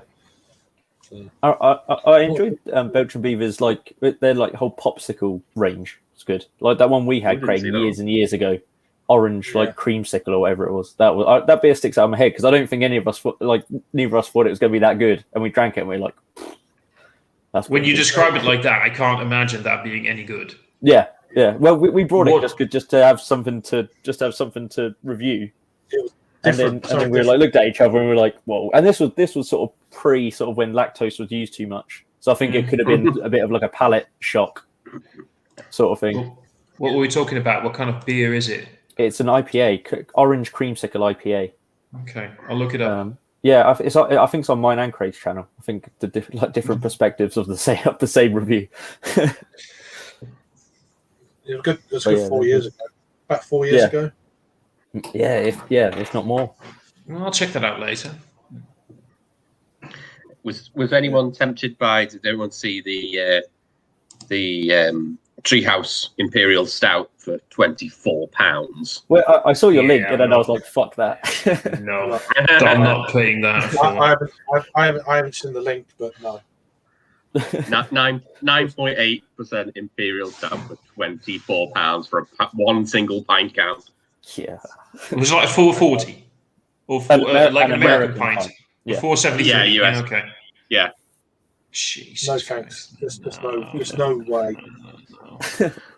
There's just no. To be fair, I was more interested in the standard Speedway Stout in a can for 11. That was all right. It's 11%. Yeah, I'm just about to say that Speedway Stout. I mean, for that 24 quid, you can get a 750 bottle. Yeah. That was just they had the barrel aged one on, and that was like something like 29 or might have even been 35. See, there you go. I paid a tenner, European of course. I paid a tenner for espresso vanilla Speedway Stout just a week or two ago. I'm planning on reviewing it this weekend. I find that for again a pint-sized can from the States that has to be imported, I find 10 euros for a beer like that a very reasonable price. Yeah, we're in Ireland. You have to consider that it's got to be imported twice. It usually goes to mainland Europe and then it comes here. Oh yeah, no. So 11 is very good for you. For the base beer in a US pint can for Speedway, I was all right. Yeah. I'd say so. A pound of beer. Race of 5 that disappeared, didn't it? In the M&S, just disappeared. It's just there, and then I think they got like a limited stock, and then just didn't import anymore because it wasn't worth it. It was good though. Race of 5 is a damn good beer. Yeah, it was when it was on 3 for $5. Yeah. Oh, mate. Yeah, I brought a few of them. I think I'd done a review of it at that point. And what else was there? There was another one. Is it Red Hook? Yeah, the Red Hook. Yeah. That's where if ever I fancied a torpedo, that's where I used to go. Yeah, that. Hammer IPA, or I think that's what it's called. I can't remember. It's in a weird shaped bottle. Yeah, it's in the Braybrook bowls. Right. 330. Yeah, 335. Yeah. Whatever it is, a weird one. But that was nice. But I don't know how fresh these things are going to be. Raggy's live again. Another. He's on the cider. It's Thursday. It's a full review night for Raggy. He's all full reviews. And I'll be in bed. I'll be in bed after the second one. But he doesn't record any anymore, so you have to think that what he does now is he bangs 4, sometimes 5 out in a row, which is fine. But sorry. I was just going to say, but that is every night. Everything exactly. I mean, but it's just if that is what he likes to do, that's fine, of course. But I don't really understand. Wouldn't it just be easier to do what Harry does? Just go on for like an hour or 2. I'd say, logistically speaking, that would be. But yeah, okay. If that's his thing, then that's his thing. I'm not going to complain. And if he enjoys doing it like that, totally go for it. I think he just wants to break the beers up into their own. Yeah, it's that beer, and then it's that beer, rather than. I don't know. It works for him. He likes it. So. There you go. Exactly. He likes. Right, I'm just going to do on the single. Yeah, sorry. I'm just going to do a quick review now. There's a few of you here, so I'm not leaving anyone alone. We can tag your channel. Yeah. So everybody subscribe to JK Beer. Yeah. Thomas Evans, go for it, and of course unsubscribe from Craig because we're much nicer. and me. Don't subscribe. Don't subscribe to me. Actually, Adam has less of an output than I do. Actually, do subscribe on Adam's channel so we can all force him to actually start filming reviews. And to be fair, I had 2 lined up with Peter and he cancelled on me. So talk later, Craig. Yeah, okay. Bye, Craig. Yeah, well, that's Peter. That's Piotr. Yeah. Yeah. Apparently, by the way, YouTube's been doing some cleaning again today. Oh, really? Yeah, I think I lost 2 subs. I know Remy from Big Egg Holland said he suddenly lost 5. Yeah, they do. So it's been one of those cleaning days where they just delete all accounts and go for the bots and everything. Which is it ones? Of course. Is it ones that haven't had activity for a certain period of time? I think there's a mixture of ones that they take down. It is ones that haven't had any activity, and it's ones that are actually that are deemed to be bots and flagged ones. Yeah. If there are accounts that get flagged for whatever, they'll get deleted too, which is more often than you think. Mm-hmm. Yeah. People upload some weird shit to YouTube, and then all of a sudden they're I posted it in the group chat like a week or so ago with that one yoga. Yeah. And I keep saying to myself, I should follow up on that. What happened? Is that still on YouTube or not? No, it's not. I checked the other day. Of course you check. No, but you have to admit, it was already weird enough that it was on there for 4 or 5 days. Mm-hmm. I think it made 2 weeks and then it went 2 weeks. But we're not talking about a nipple slip. We're talking about full frontal nudity, spread legs, everything. Oh, was it? Maybe I was on a different channel.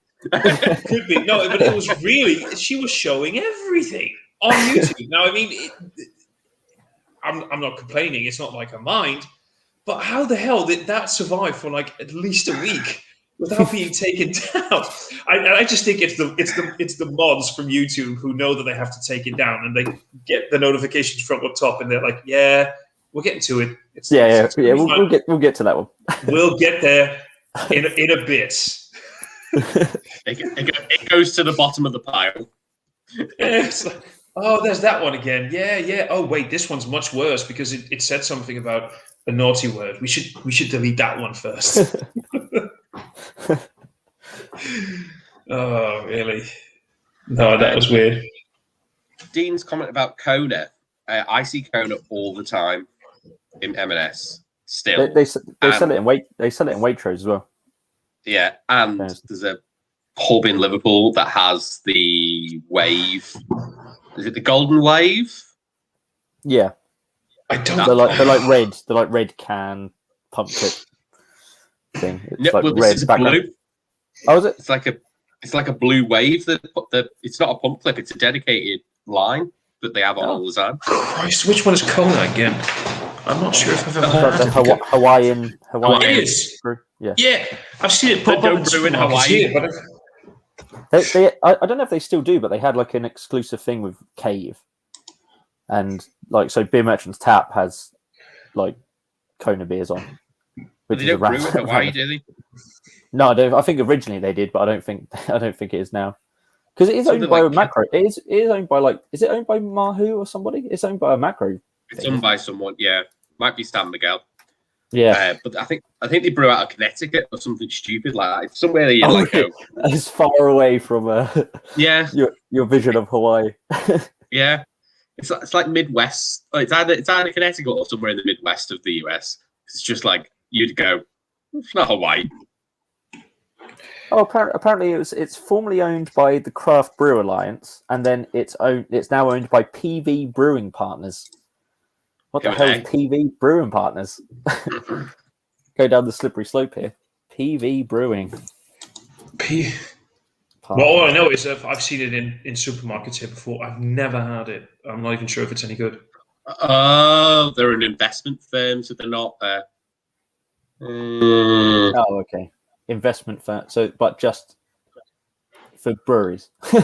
Just for beer. But they have an alliance with Anheuser-Busch.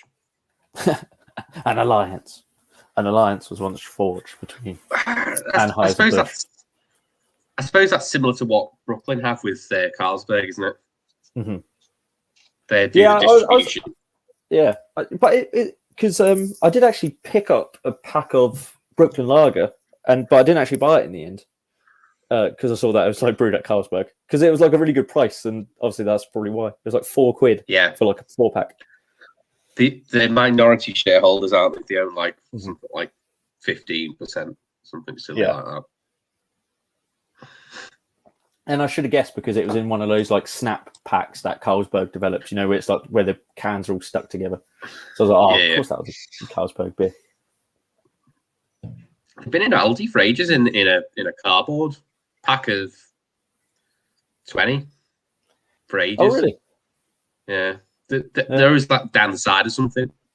Just looking at like the random aisle and just like they're like shoved down the side or something. That is how Aldi is. It's like a jumble sale sometimes. Yeah, but do you guys actually get? Well, I'm not sure if they're independent anymore. They're probably owned by companies like Heineken or whatever these days. But do you guys get let's say just branded beers in Aldi? Yeah. So like they sell like San Miguel next to their like fake San Miguel. See, I don't get that because we don't have that. Every now and then, what will happen is like they'll have like freaking Amstel or Heineken as a brand, but that's just a macro pilsner. Mm-hmm. But like, let's just name one: Alce IPA for like an IPA from Alce. They'll never sell that in Aldi here. That'll never happen. Yeah. So I just keep like their surprised. beer festivals. So like Lidl's got one coming up, and Aldi got one where they get in actual breweries beers. And that doesn't happen here either. Yeah. Every now and then, though, Lidl will sometimes have things like Gulden Draak and some 1 or 2 Belgian classics. We get the Belgian classic box that comes here. It's the Van Steenberg collection. Those, yeah. But that's what we get. We never get like the big breweries, independent or owned by big beer. Yeah. But we'll never get stuff like that in Aldi or Lidl here. We do, but it's always in, I'd say, what some people call the random aisle, or sometimes it's called the middle of Lidl. You sort of that sort of temporary of area. Where you can also pick up some ski boots and a horse saddle and like some mastic or something like that.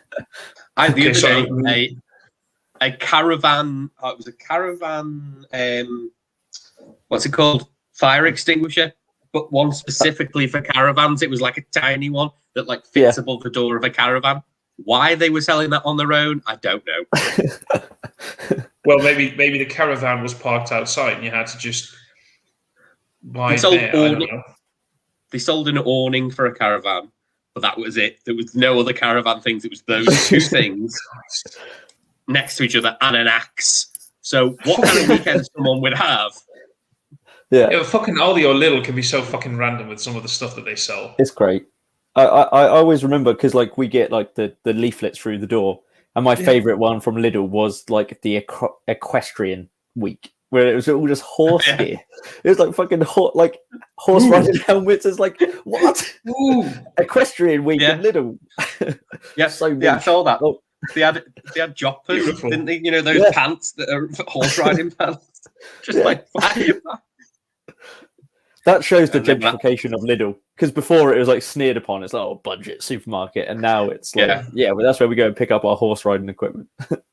And that's exactly, because that's the beauty of it. Anybody, it's, except for, of course, some people, but most people who actually have the money to go horse riding on a regular basis, I'm not sure if they're going to think like, where are we going to get our equipment?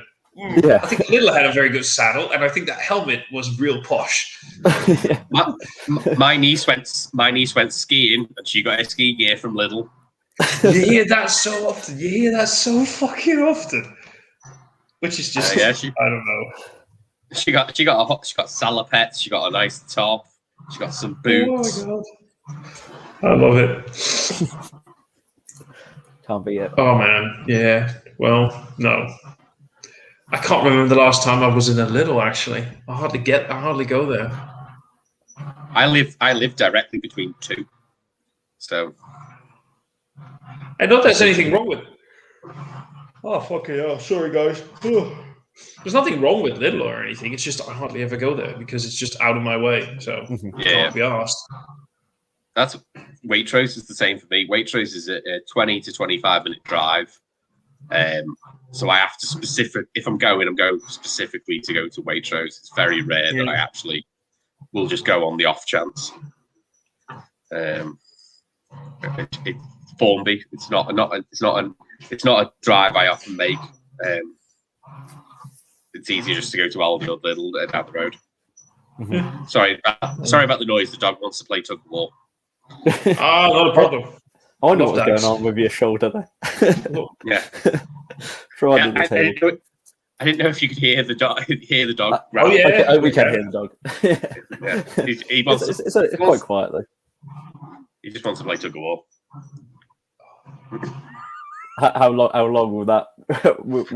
Hours. Have you ever? Do you have a dog, Jake? Have you ever had a dog in your? No, never. We really want a dog, but we're going to wait until the kids are a bit older. Yeah, just get used to this because it's really that playtime that people are like. I love to play with dogs. Yeah, after 5 minutes, you're done. The dog is not. After 10 minutes, you're annoyed. The dog is not. After half an hour, you want to go to bed. The dog will not. To be fair, he's really good about going to bed. If I say I'm going to bed, he just goes, okay, and goes to bed. Yeah. That's actually pretty good. I wonder, is Craig doing that to peanut butter stouts right now? I think he's doing a different review. You said something about doing that. I'm just going to grab a beer quickly. It'll be 2 seconds. Yeah, no worries. Go for it. I'm just reading Severio's question. Yeah, same. I just saw that. Maybe I'll do very spicy food. That seems to be popular. I did a stream where it was beer snacks, so I did beer snacks and beer because that's something that I'm actively interested in. Actually, kind of like that one. I know that some people go about the CBC every now and then. That their content goes a bit up and down, but I loved their beer and crisps matching videos. Those were amazingly fun. I wouldn't go as far as matching them because I think that's really difficult, especially when you think some of the beer snacks versus what you've got in the fridge and stuff. But yeah, there are. I'm a fiend for crackers and dark beers. I don't know why. Just like a really sweet stout and like some salty crackers. Yeah, but that sounds brilliant anyway because you got to. The sweet and the salty works great. I need to quickly plug in my laptop because last time this went fucking wrong again. There we go. It's fine. I don't really often if I snack with beer, it'll probably usually be things like just crisps or beer nuts and stuff like that with like generic lagers, maybe even a Harry Meadows session premium lager, whatever. But other than that, if I do want like beer, like craft beer and snacks, for me I'll usually go for like charcuterie and good cheeses and you know nice jams and have something like a nice barley wine or a good stout that'll compare with all those work well with those heavy flavors. I like doing that, or maybe a nice saison. Oh yeah. But no, completely agree. Speaking of Lidl, I got some it's Italian week at Lidl at the minute, and I got some provolone and provolone and IPA. Provolone and IPA. That's a good combination. I'll believe that. I'm going to try that one. But to answer Severia's question, if there is something that I would love to do on my channel, because I do enjoy cooking, somebody actually told me, why don't you ever try do some cooking with beer videos? Like make a meal, make a recipe that involves beer as an ingredient. I've been thinking about maybe doing that every now and then. Not as like a regular thing, but just, I don't know, make a nice shepherd's pie with some stout in it or something. Stuff like that. Like maybe shoot a few videos and see if people like it. But other than that, it's just about beer for me, really. I'm going to grab another beer because I'm probably going to have to shoot off in about half an hour, 45 minutes. If Craig didn't want to go for longer than an hour anyway. He wanted to sort of end it at 10 your time, so I won't be able to go till 10. Okay. Probably half 9, probably the latest I'll be able to go. But I'm going to grab another beer because I'm out. That was all right. It's probably, if not the worst beer I've had from Black Lodge, but it's definitely down there. Wasn't great. So, yeah. My PBR wasn't great. I've gone on to something a little bit more reliable. Oh, you can never go wrong with that. Yeah. You can never go wrong with that PBR wasn't bad, but it was just no taste. It smelled okay. There was just not much flavor. What's your favorite German Weizen? Oh, I don't know really. Do you know what? I'm just not well versed enough to answer that. Probably I've only had like the Weinstefaner and that sort of thing. The Weinstefaner is always awesome. Yeah. So I've not had any. I've only had the ones you can get easily over here in supermarkets and that sort of thing. So, so have I. So yeah, I think for me, it's probably still the Weinstefaner. I like Erdinger or Polana every now and then. Mm-hmm. Meisters is a good Polana one. You should try it out. Yeah. And the Schneiderweiss is fantastic. Yeah. Saverio asked a question while you were going, by the way. I don't know if you can see the comment. Yeah. Other reviews could be uploaded to your YouTube channel besides beer reviews, a different alcohol, food, a gadget. I don't know. I don't know if I'd want to. I don't know if I could be bothered at this point. I feel like I'm in too deep with the beer. Same. Yeah, I'd like to do more like of the stupid like comedy stuff and get that, but it's just a ball ache to record all the time. I liked your Halloween video this year. Yeah, that was good. I like stuff like that. That's good. Yeah, I want to do more of that, but it's just not as simple as just flicking on the camera and you record the review. It takes a bit more effort. Yeah, exactly. So, but I'd love to do that. I'd love to put like a little sketch or something in all of the videos, but it's just not doable with time. And I could I'm like you. I couldn't be asked to do that. For me, my reviews are literally the editing that I do is I click record, then I have to walk around because I film with the rear camera, like the main the main camera of your phone. So I walk around and I sit down and I take a few seconds. I have to trim off like the first 15 seconds. And then I do the thing like where I go, see you in another review, cheers, and I'll sit still for like 5 seconds so I have a good cutoff point. And I'll trim that off. And that's all the fucking editing I'm ever going to do in a video. So just the stuff that you already do, I'm like, no, wow. Yeah. It's between you and Ollie. It's between you and Ollie, Jake, that like the top editors. Oh yeah. Ollie's got a bit of better kit than I have. Ollie's got a better camera, better editing stuff, but no, but mainly it's just because it makes me laugh, and that's why I do it. That's why I do stupid stuff.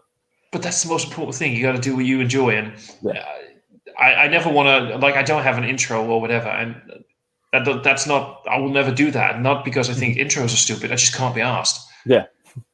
It's just no. But if you like doing things like that, definitely go for it because it's what you enjoy doing, right? So yeah. Mm-hmm.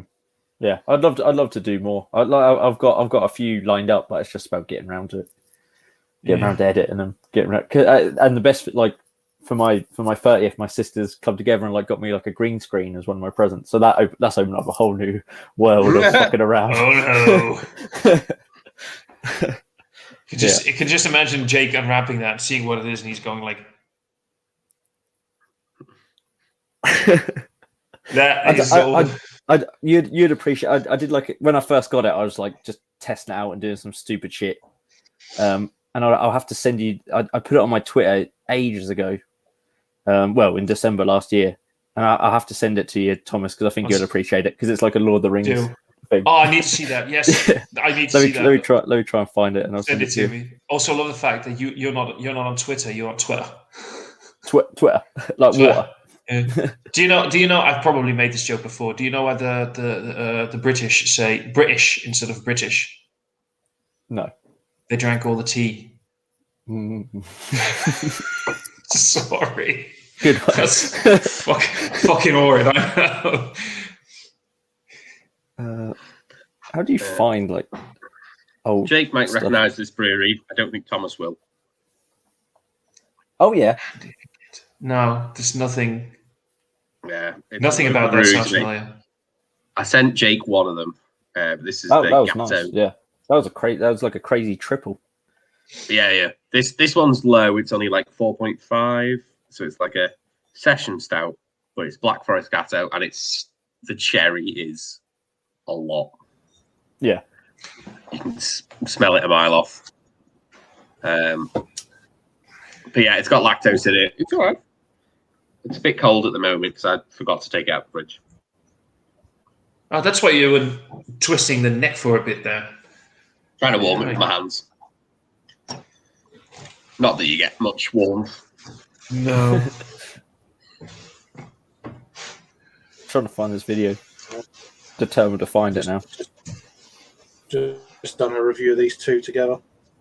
You did, yeah. Oh, I thought he was going to do something else. No.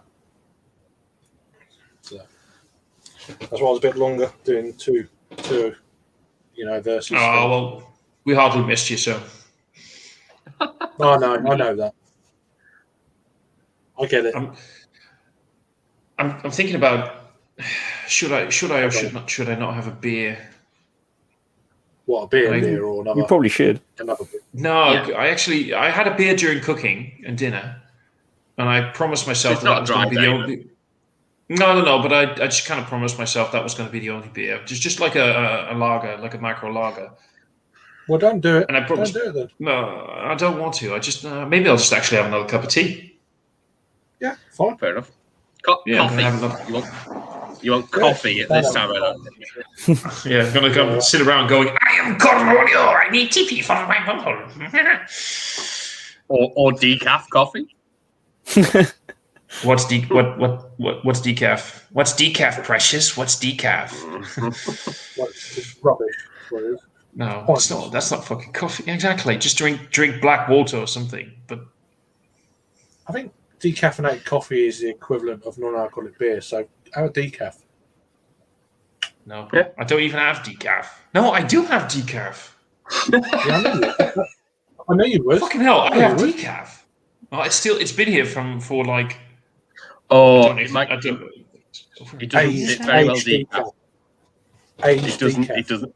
I've done that before. I found decaf at the back of the cupboard, and it goes into one solid mass. That's what happened. It could be. Oh, actually, it was. This is I can say this. I don't think she'll see it. I dated somebody a year ago, and she couldn't drink for reasons she couldn't drink caffeine for a while. So she had decaffeinated, but the what's it called? The granulated, instant. Thank you, instant coffee, but it was instant decaf. Yeah, coffee, which I don't think coffee. They do non. I think you have to have instant to have decaf because that's how they decaffeinate it? No. We actually have filter decaf here. Oh, really? I've never seen that. I don't know if it's any good because, like, again, fucking not gonna fucking drink decaffeinated coffee. I saw you just sent the link, Jake. I'll check it after the live stream. I'm gonna make a quick cup of tea and I'll be right back. Go on, then. Go on. Right. We won't miss you. So, what other things would you, Jake, put on your food reviews? We just had a chat about that, and well, I said I want to do more like the comedy sketch, stupid stuff with my reviews. That's what I do more of. I want to add more kind of local produce, cheese especially. I want to do more cheese reviews and stuff like that. I remember you mentioned that before. All of you. I will do, because obviously there's loads around Kent. Yeah, I mean, for me, they go quite well with certain styles of beers. So I think more cheese. I'm going to go and get some more because I've eaten one of them already. I never got to review them, but like local, like crisps and stuff like that. We'll go with beer generally. I'm not going to go too crazy. I'll let others do that. But yeah, stuff like that. Just maybe get some pickled eggs in and stuff, and give that a whirl with a beer. And that's one thing I've never got on with pickled eggs. I'm not a fan of pickled. I like eggs in general, but pickled eggs just don't do it for me. See, I might review olives as well. Olives. I know olives. A lot of people hate olives, so I might do that. I love olives. I love them. I hate olives. I don't like pickled eggs, but I like pickled onions and gherkins. It's weird. I like gherkins. I don't think I've ever had a pickled onion. Oh, silver skin pickled onions. I don't think I've ever been around a pickled onion. Yeah, pickled eggs and stuff like that. Just I'm going to start doing some of them, but then nothing to go on. It's just like, oh, this is nice, or it's all right, or it's shit.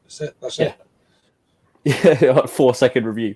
Yeah, it's all right. They're crunchy. They're in a bag. Yeah, they're savoury, salty. You know, how do you review a crisp? I don't know. Well, you open the bag, you get the aroma, you swirl it, swirl the it just goes everywhere.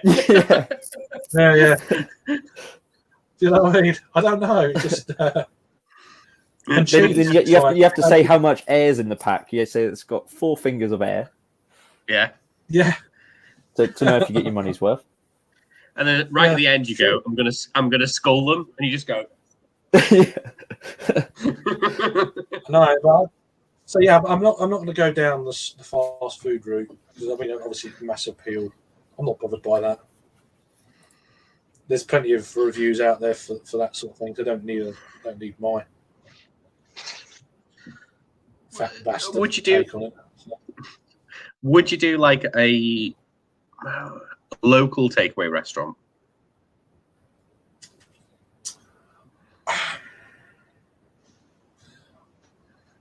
No. Okay. I'm more into bakeries and stuff like that. So bread. Okay. Could be a local thing I could do.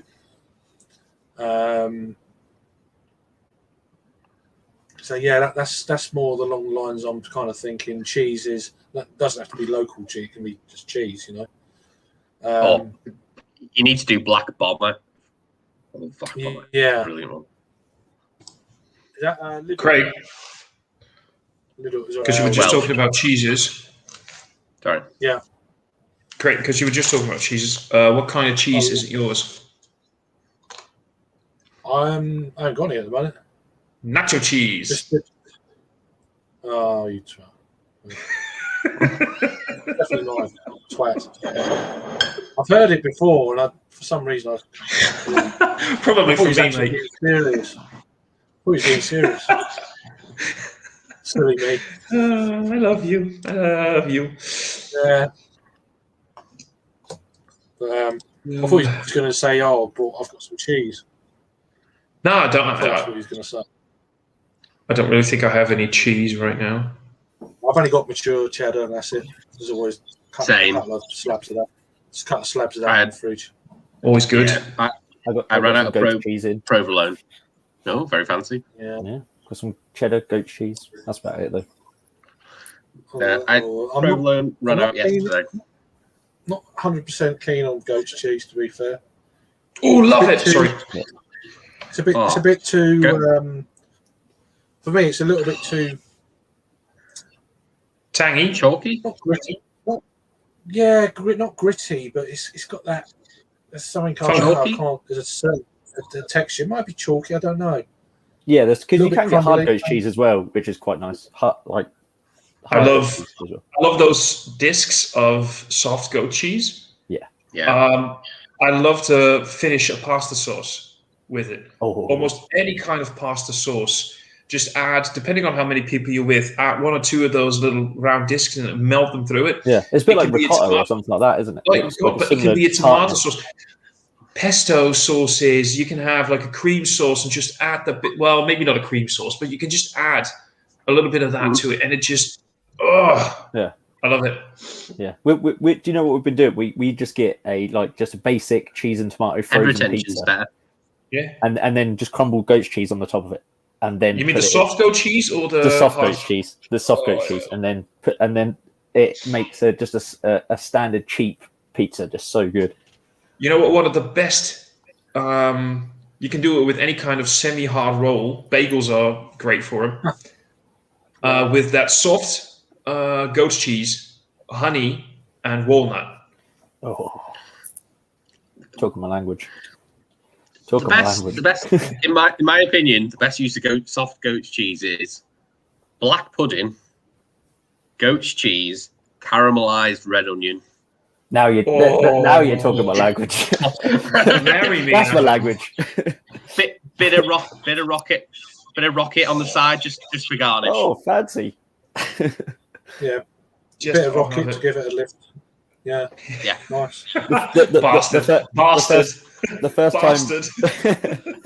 first time black pudding and rocket has ever been paired together. I love rocket anyway. Yeah. Oh, by the way, Adam. Out of this world. Sometimes when you have like a very that was a sort of like a matured all the cheese that I had. If you just grate that on a coarse grater, don't melt it, and just put that soft boiled egg on it, that works so nicely. Trust me. No. Also, I couldn't be asked in the morning to do anything with the oven and melt cheese. Grill on? No, it couldn't be asked. I just wanted food. I was fucking hungover. 5 minutes. I was hungover. I needed food. And it was tasty. In the morning, I'll stick the grill on, not put anything underneath it.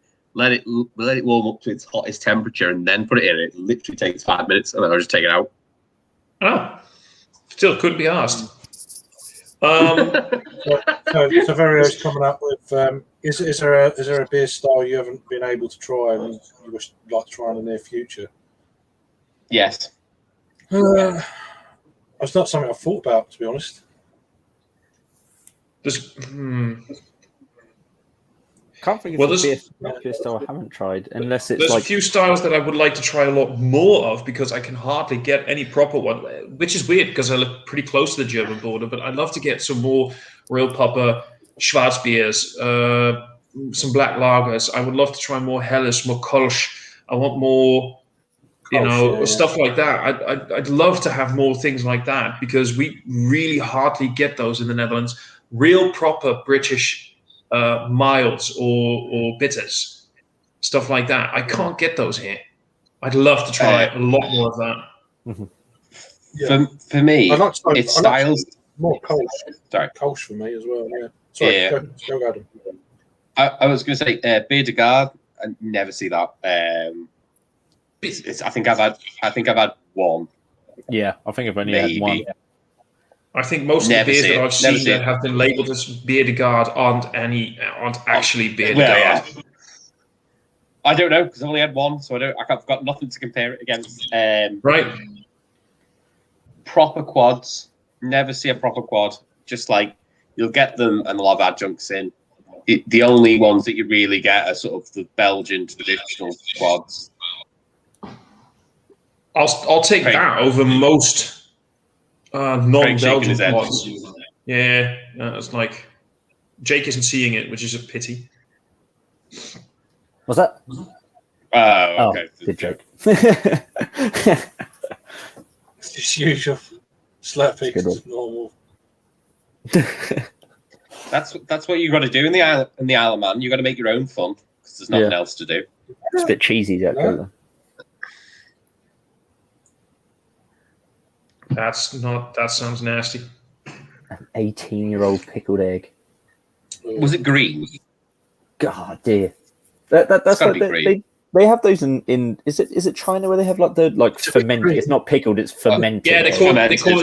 call it the century egg. It's not a century. It's like a year old, but they sort of toast it and black. it's like black, isn't it? Yeah.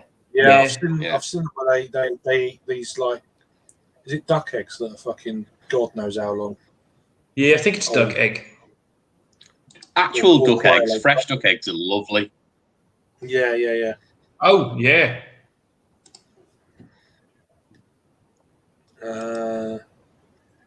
Best chips. Oh, man. A bit dry. When I'm drunk, it's any.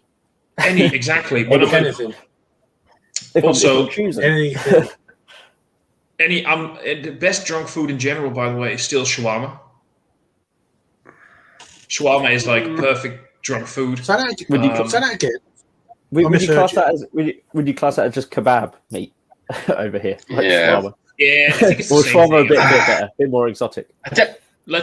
think that what we call shawarma, you call kebab, but neither one is real kebab or real shawarma. But like that, that is just fucking perfect. Or like a doner. It is the doner kebabs here. It's gyro in the States. Is that what we call it? But yeah. Spelled gyro, said hero. Yeah. But yeah, kebab, sweet chili sauce, load of lettuce, cheese. Yeah. On a Beer nuts, by the way. Yeah. Cheers, Disco, mate. Nice one. Disco. But one of my favourite things I've ever had, and like I say hungover, but we're still probably drunk, was when I visited my mate who lives in Amsterdam, and for breakfast we got rolled up kebab pizza. It was kebab pizza like in a roll, like so. It was like a huge burrito with kebab meat in it, chili sauce. There was chilies in it, and then it didn't make us drunk anymore. I don't know if you guys have this. Also, by the way, Saverio, I know you're right. It might not be traditional, but I don't give a rat's ass. It's fucking tasty. So I'll still do it. But there's this thing. I'm not sure if I'm pronouncing it the right way, but it's called, I think you're supposed to call it lamashun. It's like a sort of a very thin, it's a Turkish, very thin pizza with a sort of like a tomato meat sauce on it. And then basically the way you eat it is they serve it with loads of things like salads, tomatoes, olives, cucumber, whatever. You just put everything on it and then you roll it up like you just described. And then you eat it. And that is proper. If you've had a few pints, that is proper. Yeah. Sorts you out. Yeah. But I'm a big eater when I drink though. Like that, as soon as I start drinking, I do need to love my food. I mean, I like my food. Yeah. You add beer into the mix. I really love my food. It's like, give it to me. I can't be one of those people where it's like I know I need something to eat now. Otherwise, and that's what I'm going to do when I go to. Well, if it goes ahead, London Craft Beer Festival. That's what I didn't do at London Craft Beer Festival, and look what happened to me. I'm going to be eating this time.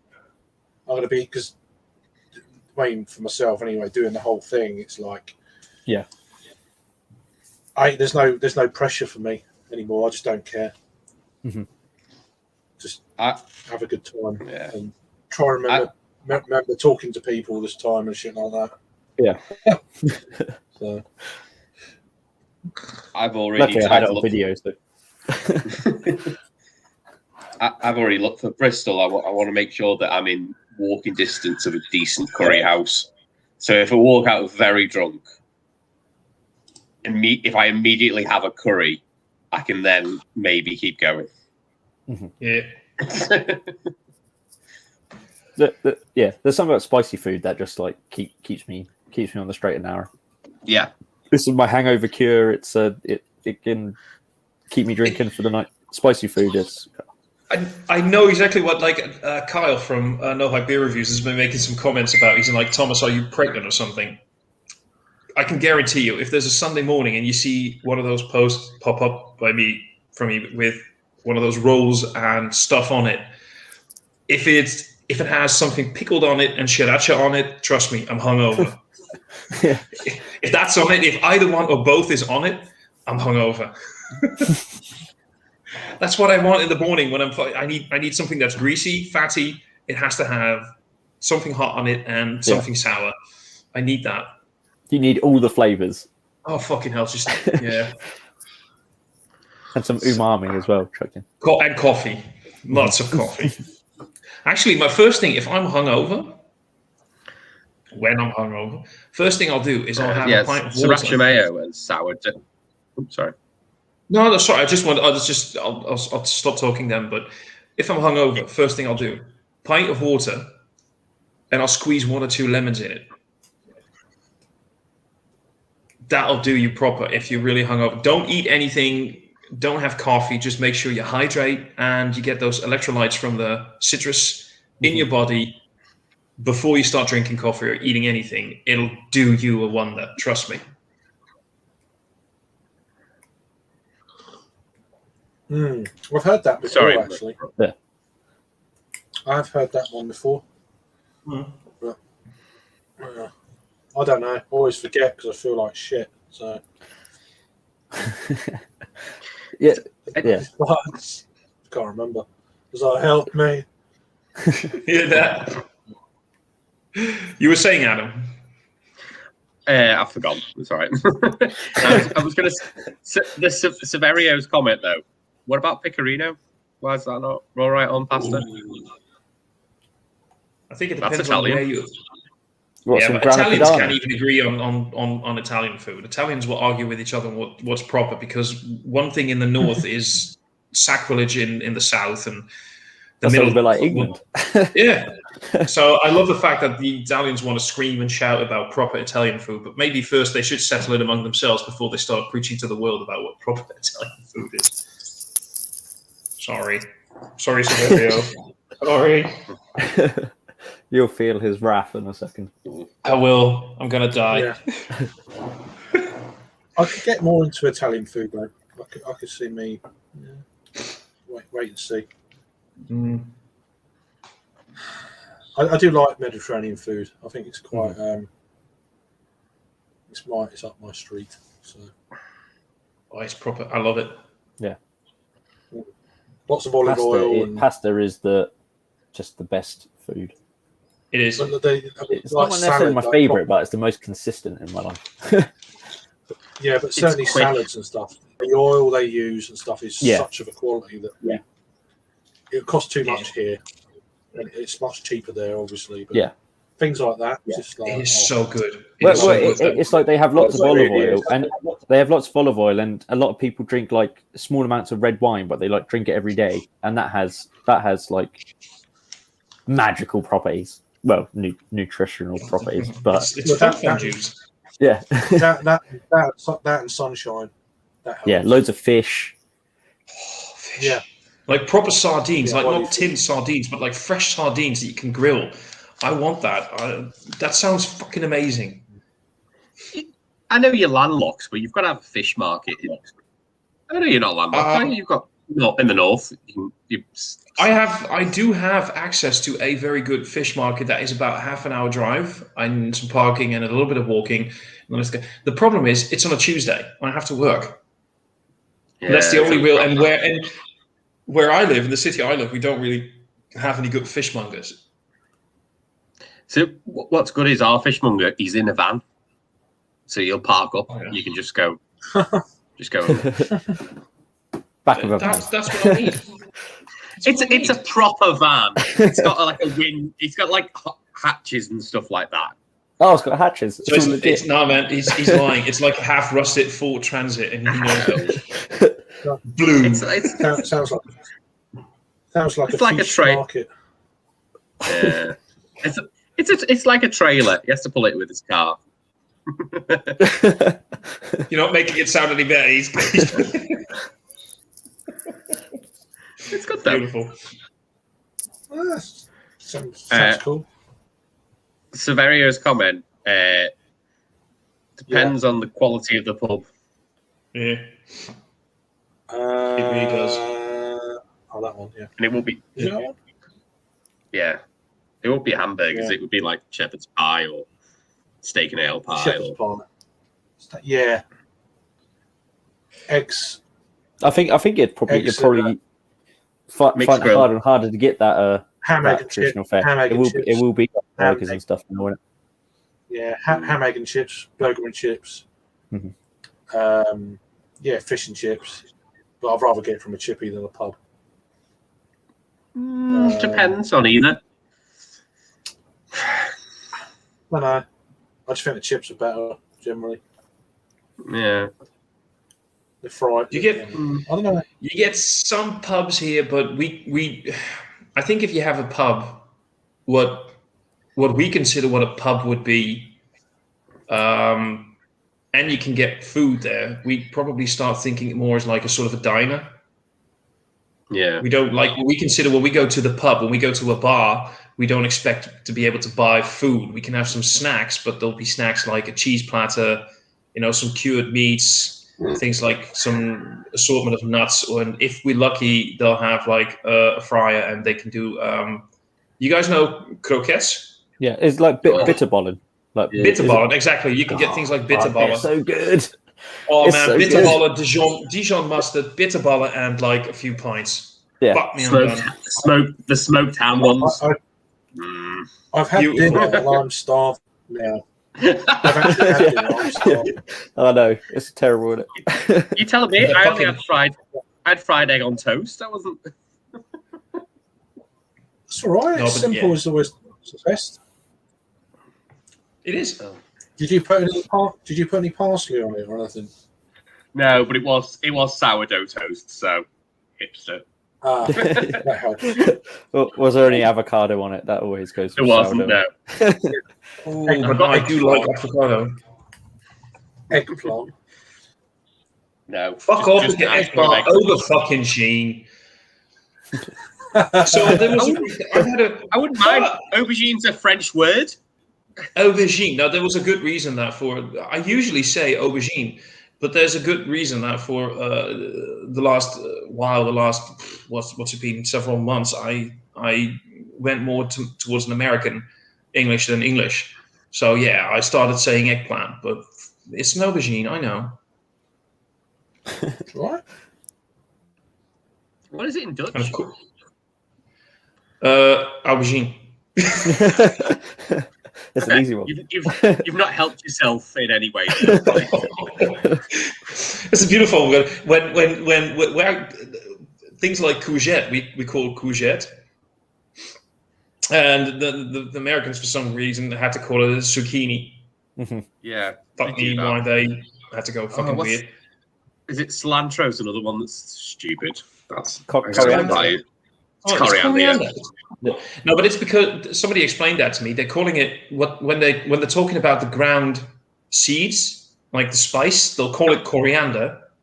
But when it's the fresh stuff, because they're so close to the Mexican border, to Mexico, and that's why they call it cilantro. Yeah, But that's the thing. They're not even saying cilantro; they're calling it cilantro. Yeah. Could you just not call it cilantro, but at least call it cilantro? And scallions. It's not scallions, it's spring onions. So. Spring onions, yeah. Fuck scallions. What? Yeah. Oh, Really crazy words. Taken vowels out of words, you crazy Americans. Oh well. It is what it is. It is. Oh. They're probably watching and hating us right now. But, yeah. I want to say which beer I prefer. Then it's pointless because I'm got the review. Yes, coming out don't. next week. Can you So tell I'm me not which gonna one say- had the better head retention? Yeah, when you're Alright. holding when you're holding up the two, you can't remember. No, I can't remember. From your demeanor, I don't want to I'm spoil getting, it. from your demeanor, I'm guessing, this is my guess, from your demeanor when you said it, I'm going to say you actually ended up preferring the Belgian Beaver, even though you're a big fan of Hamilton Crunch. That's my guess. Oh, well, now we don't have to watch the review anymore. There we go. I haven't said anything. No, I haven't said either way. But tune in to find out. Do they do a double version of the Belgian Beaver one? I don't know. I know they do the Crunchier from Hamilton. Yeah, that's what I was thinking. No, that was really disappointing compared to Oh, Crunch. really? For me, at least. Well, I had the first batch of Crunchier, so I haven't had the second batch. I didn't know what that was like. But I've only ever had it on draft. Never had it in. I've never had Crunchier on draft. I've had both, obviously, of Crunch. Maybe it was. I can't remember if it was Crunch or Crunchier on draft. I had one of them on draft. I mean, I've had Crunch so many times. It's just, but I haven't had it for a while. So that's my first can for ages. So. It's such a good like because it's rare to find like a lower strength stout that just really hits the spot, and that beer does. And I think that's why we appreciate it so much because it is that lower. It's not like a crazy imperial stout, but it still hits the mark. But I haven't had an age; it could have changed. But from what I remember, no, it was Crunchier on draft. I think. Because I Crunch out in cans, but I've not checked it in, so maybe it didn't happen. That they are the untapped rules. If it's not been checked in, it didn't happen. I never had it. No. I don't even know the Crunch one. I don't think it's something that we can get here. So I think it doesn't really get. I'll grab a load when you come over, or bring it to a box share. I done that last time. One of the bottle shares, I brought everyone a can of Crunch. There you go, try that shit. I brought about six or eight cans, I think. I was like, here you go, everyone's got a can. Here you get a can. He gets a can. Yeah, everyone look under we your all chair. get a can. Yeah. There'll be anarchy. Yeah. What film's that? Just launching Oh, at people's heads. That's the Breakfast Club. It's all right. It's a Breakfast Club reference there. Oh, really? Love that movie. I thought it was an Oprah reference. If he gets up, we'll all get up. There'll be anarchy. I can't remember who it is. It's that kind of guy that was always on the talking about it earlier. Funny enough, he was always on the Wacky Backy. Yeah. God, what's he called again? I can't remember his name. He looks like you. Yeah, I know. Amazing. Yeah, well, good looks won't get you anywhere. Trust me. What are you talking about from Breakfast Club? Breakfast Club, yeah. Wait, what are you talking about? The sort of the rough guy. The punk. It's called Bender in the film, but I can't remember Bender his name. in the film, yeah. Yeah, but I can't remember his name. Makes sense. Something Judd Nelson? Yeah. No. I don't know. Judd Nelson. You're right, aren't you? Yeah. Is it Judd? I think you're right. It is Judd Nelson. You're right. Yeah, I have to look up now. Judd Nelson. The dogs don't like it. So. Yeah, it is Judd Nelson. That's good knowledge there, Ad. Where did we get to in the older? Just the aubergine thing. I'm going to have to go. Yeah. You guys are fucking weird. Cheers. Aubergine and zucchini in Italy. We call it zucchette. What? Well, at least that sort of makes a bit of sense for why they call it zucchini in America now. Yeah. Cheers. That makes a little bit more sense. Are you busy the weekend? Just asking. Just wondering.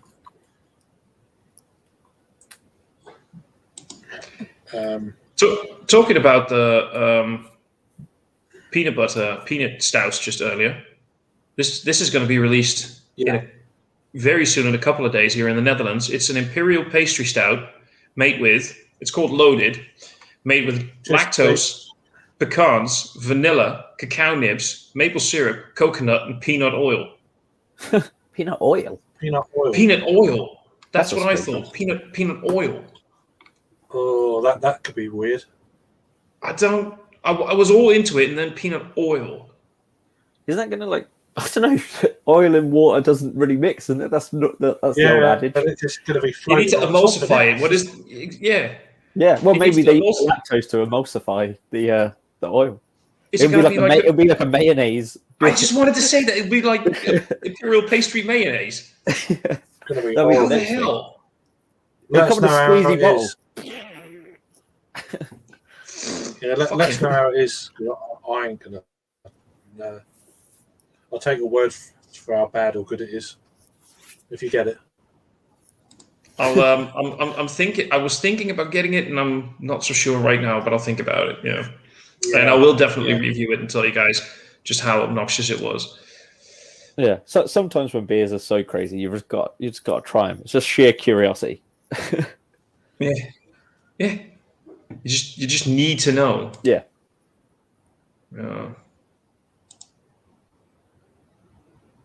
So Adam was coming back, he said? I don't know. I think he had to go pretty quick. Yeah. Okay. His dogs play up, and that's it. He leaves rather than just cut the camera. Okay. But yeah. I'm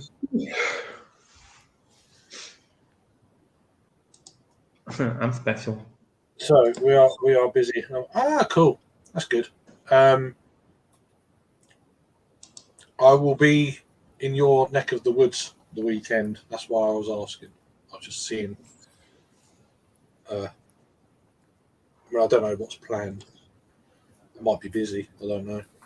I haven't been told yet. Haven't been told whether or not I'm busy. There you go. Well, in fairness, I can do what I want, but yeah. But my daughter wants. If my daughter wants me to stay with me, then, or if my daughter wants me to stay with her, then I'll do that. But yeah, if I can escape, not my daughter, but everything else, then I will. So, he'll take the chance. Yeah, I don't know. It depends what the weather's like. It's still shitty cold. I know it's supposed to get warmer, but loads of rain, I think, on Saturday. So yeah, the weekend's not looking great. No. Saturday, particularly Saturday. Sunday doesn't look so. Yeah, sundown coming back. So kind of it's only a little few days sort of thing. We'll probably be stuck indoors anyway. So I'm not sure our cousin will be round, and that's it. But,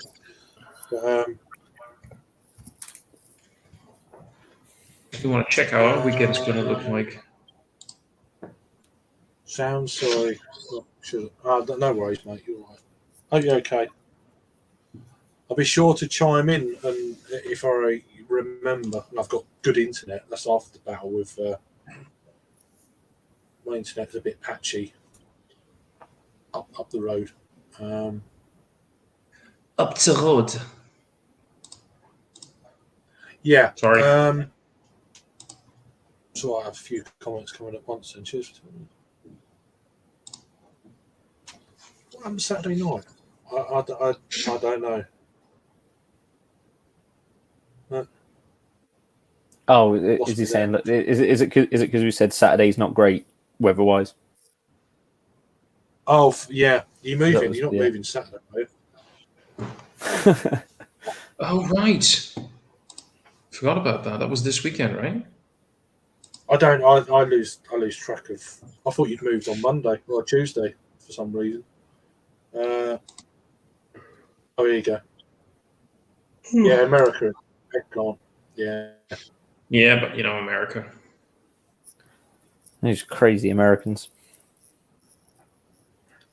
I will definitely drop you a line. I might not be going out, but if the weather's duff, then won't worry too much about it.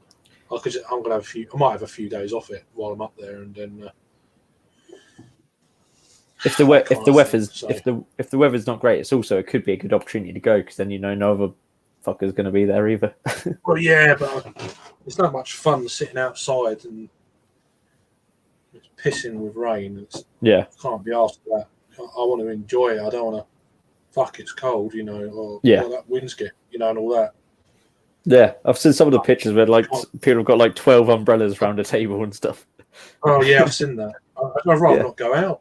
I just fucking stay at home. Because then you get a cold and you're like, oh, you've got COVID. It's like, yeah, no, do you know what I mean? Yeah, I've just been sitting out. Well, it's like these last couple of weekends, especially. Like my hay fever and allergies have been so bad, but you just don't want to sneeze in public. Like I'm just so scared to like sneeze in public. You don't dare. Yeah, no, you're not allowed. It's hay fever. It's hay fever. I promise you. Sneeze during a pandemic. It's just not. It's against the law. It's just How often have we not? I've had it a few times when I'm filming a review. I just had a bit like a sniffle, and I'm like, no COVID. Yeah. I had to sneeze, no COVID. You have to clarify no it. COVID. Yeah. Just disclaimer.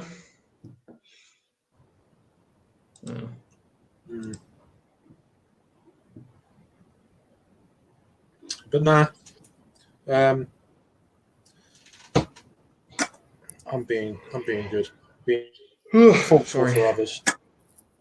Otherwise, I wouldn't be going to London. Yeah. Plus, it's in our class as a bubble, so and they've all had they've all had one vaccine as well, so that's cool. And, all that sort of stuff. Good evening, Raggy. By the way, sorry. If you're already check out Mondo Brewery Tap Room. Yeah. There's a few tap rooms. Once things get open up even more in the summer, hopefully. There's a few tap rooms I want to go. Mondo's one, Boxcar. I saw Rob mention about Boxcar, and I'm pretty sure Boxcar has like a really good food place above it. Yeah, from what I remember. I can't remember, but it's been on my radar for a while. I want to go to Hamilton if they got as well, and I want to go to that new. I want to go to that new McKellar Brew Pub. That new McKellar Brew Pub looks good. Yeah, there's a few. I don't know if Northern Monk have got their London one open up or Siren. There was talk of that a while back, but I don't know what happened. Yeah, I'm not sure of that. Talking about tap rooms, by the way, when are you guys? Because we had a discussion at work today because of our rulings, and I was talking about you guys. And when was indoors happening for you again for pubs? 17th. Yeah, I was of May, right? Yeah. I had a co-worker who said that she could swear that you guys already had indoors. No. See, I knew it. 12th of April, it opened up outside drinking in restaurants and pubs. Yeah. And then the 17th, it's indoor dining, but a rule of 6 to a table. So it's still seating, but indoors. And indoor drinking. Yeah, just pubs and restaurants. No more than 6 people to a table. Cool. And then I think it's the 22nd. I think 22nd of June is when if things still going well, then it's just that's it. Everything. We'll have to wait and see. Same here. They were hoping for a few more lessening of the rules, but it's probably going to take a little bit longer. Well, I mean, it's I saw this week the head of SEBA. He put this really weird tweet out, and like I don't know if you know SEBA, Thomas. They're like the independent body for like small brewers in the UK. Never heard of them, but okay. Yeah, it's like a I don't know, not like a union, but like that sort of thing. And he put out this weird tweet. And it was really off base, and it was saying about if pubs open, it needs to be no restrictions, no 1 meters, no face masks. And he's the head of this organization that's supposed to be campaigning for like independent breweries and small brewers and all this sort of thing. And like he just got absolutely panned for it. And it's like, well, why? So. And he put something like, "We've got this virus on the ropes," I think was his terminology. And it's like, yeah, but if you've got it on the ropes, then you keep going. If something's on the ropes, you keep pushing forward with what you're doing. You don't back off. And just go, okay, exactly. no, like, yeah. So to have like the head of this guy, where the head of this organization saying this sort of stuff is just like ridiculous, really, really bad. And he got absolutely and he hasn't deleted the tweet or retracted it in any way. It's crazy, really. Because it's just because I mean, like I don't see the harm in, even once people are vaccinated, you keep a bit of the restrictions in terms of masks and confined spaces and all this, because what's the harm? It like what's it like? It's helping. It's not hindering. Yeah, just nail it. Just absolutely nail it. You know. But I don't homebrew. No, Hayden. And it was good talking to you as well, mate. So yeah, hope you're doing okay, Steve.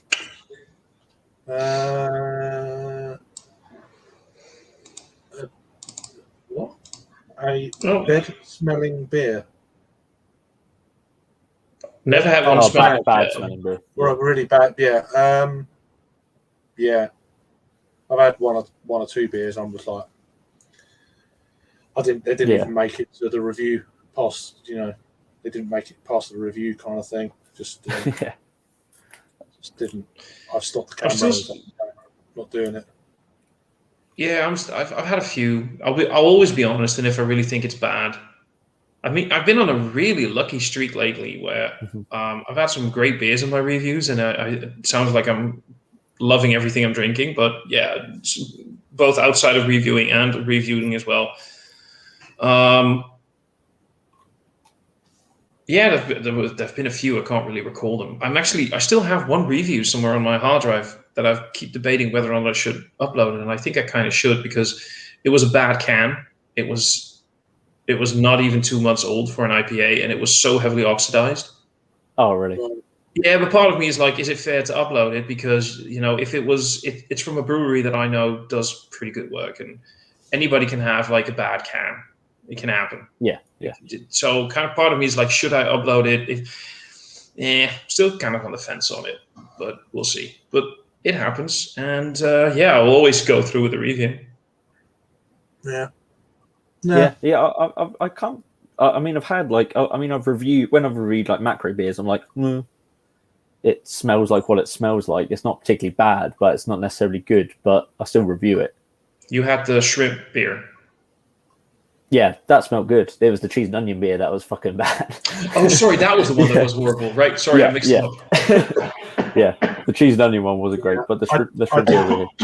I didn't go in for any. I haven't gone in for any of these gimmicky April 1st beers the last few years. Sometimes. Oh God, I've got to just try it. I've got to. There's something in me. It's like, yeah. Yeah, I don't know. Perhaps I'm just, I don't know. Sport, whatever. No, well, because like I don't know. I suppose it's what you like. I did it to make that video. I brought it to make that video because I wanted to do the stupid sketch before it. Yeah, but then I watched it because the way you done it was quite good. I loved it. But, for the sake, but also, I just wanted to know what cheese and onion and a beer tasted like, and it's not good. Yeah, that could ever be good, really. But yeah. No, I'd like to try them. It's just, you know. Yeah, exactly. Yeah. Well, it's a bit like supermarket stuff at the moment. It's just gone nuts, and I've never really. I never really like gimmicky beers. Yeah. There's been a few fun ones, but mostly, but they're generally dreadful. Mm-hmm.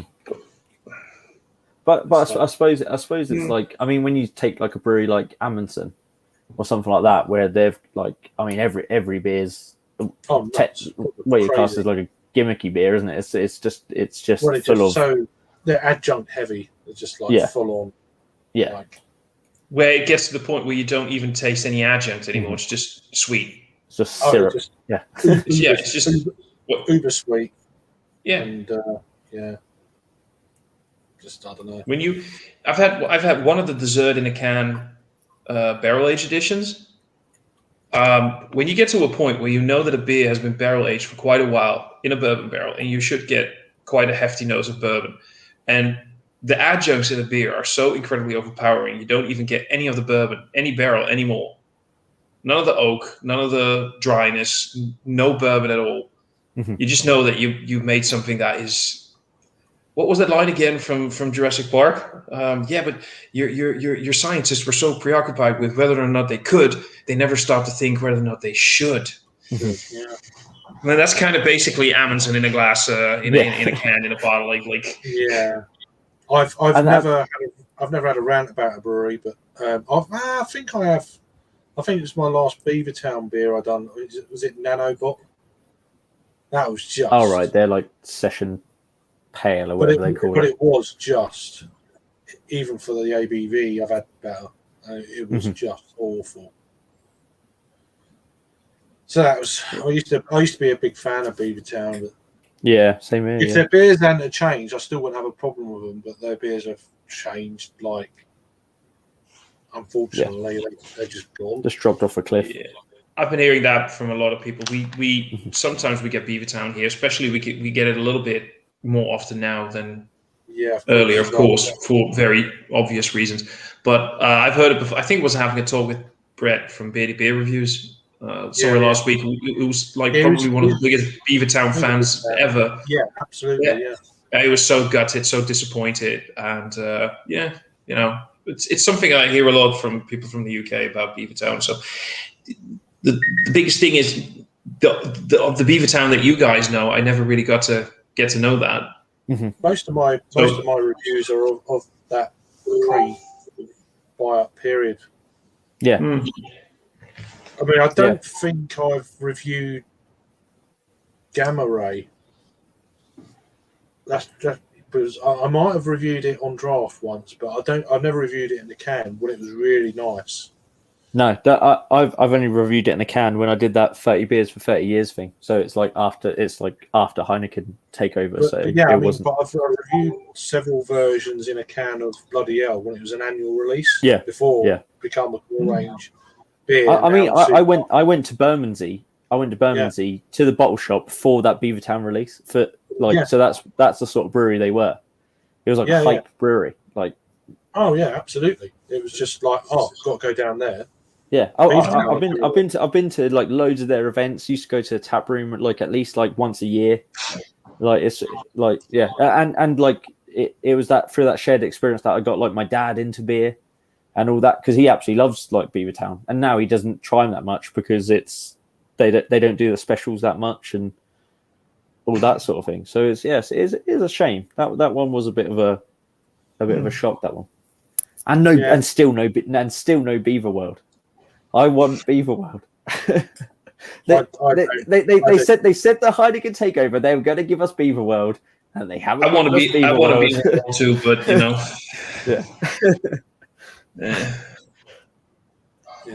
I just want to be inside Beaver World. What can I say? I don't know. I've never done anything with beer machines, so I'll let other people. I mean, lots of other reviewers have done them, but I've never been that fussed because it's a quantity thing for me. I don't want that quantity. And that's all it is. I struggle. I had 2 mini kegs. And I struggle with them. It's like I can't be drinking that much of the same beer.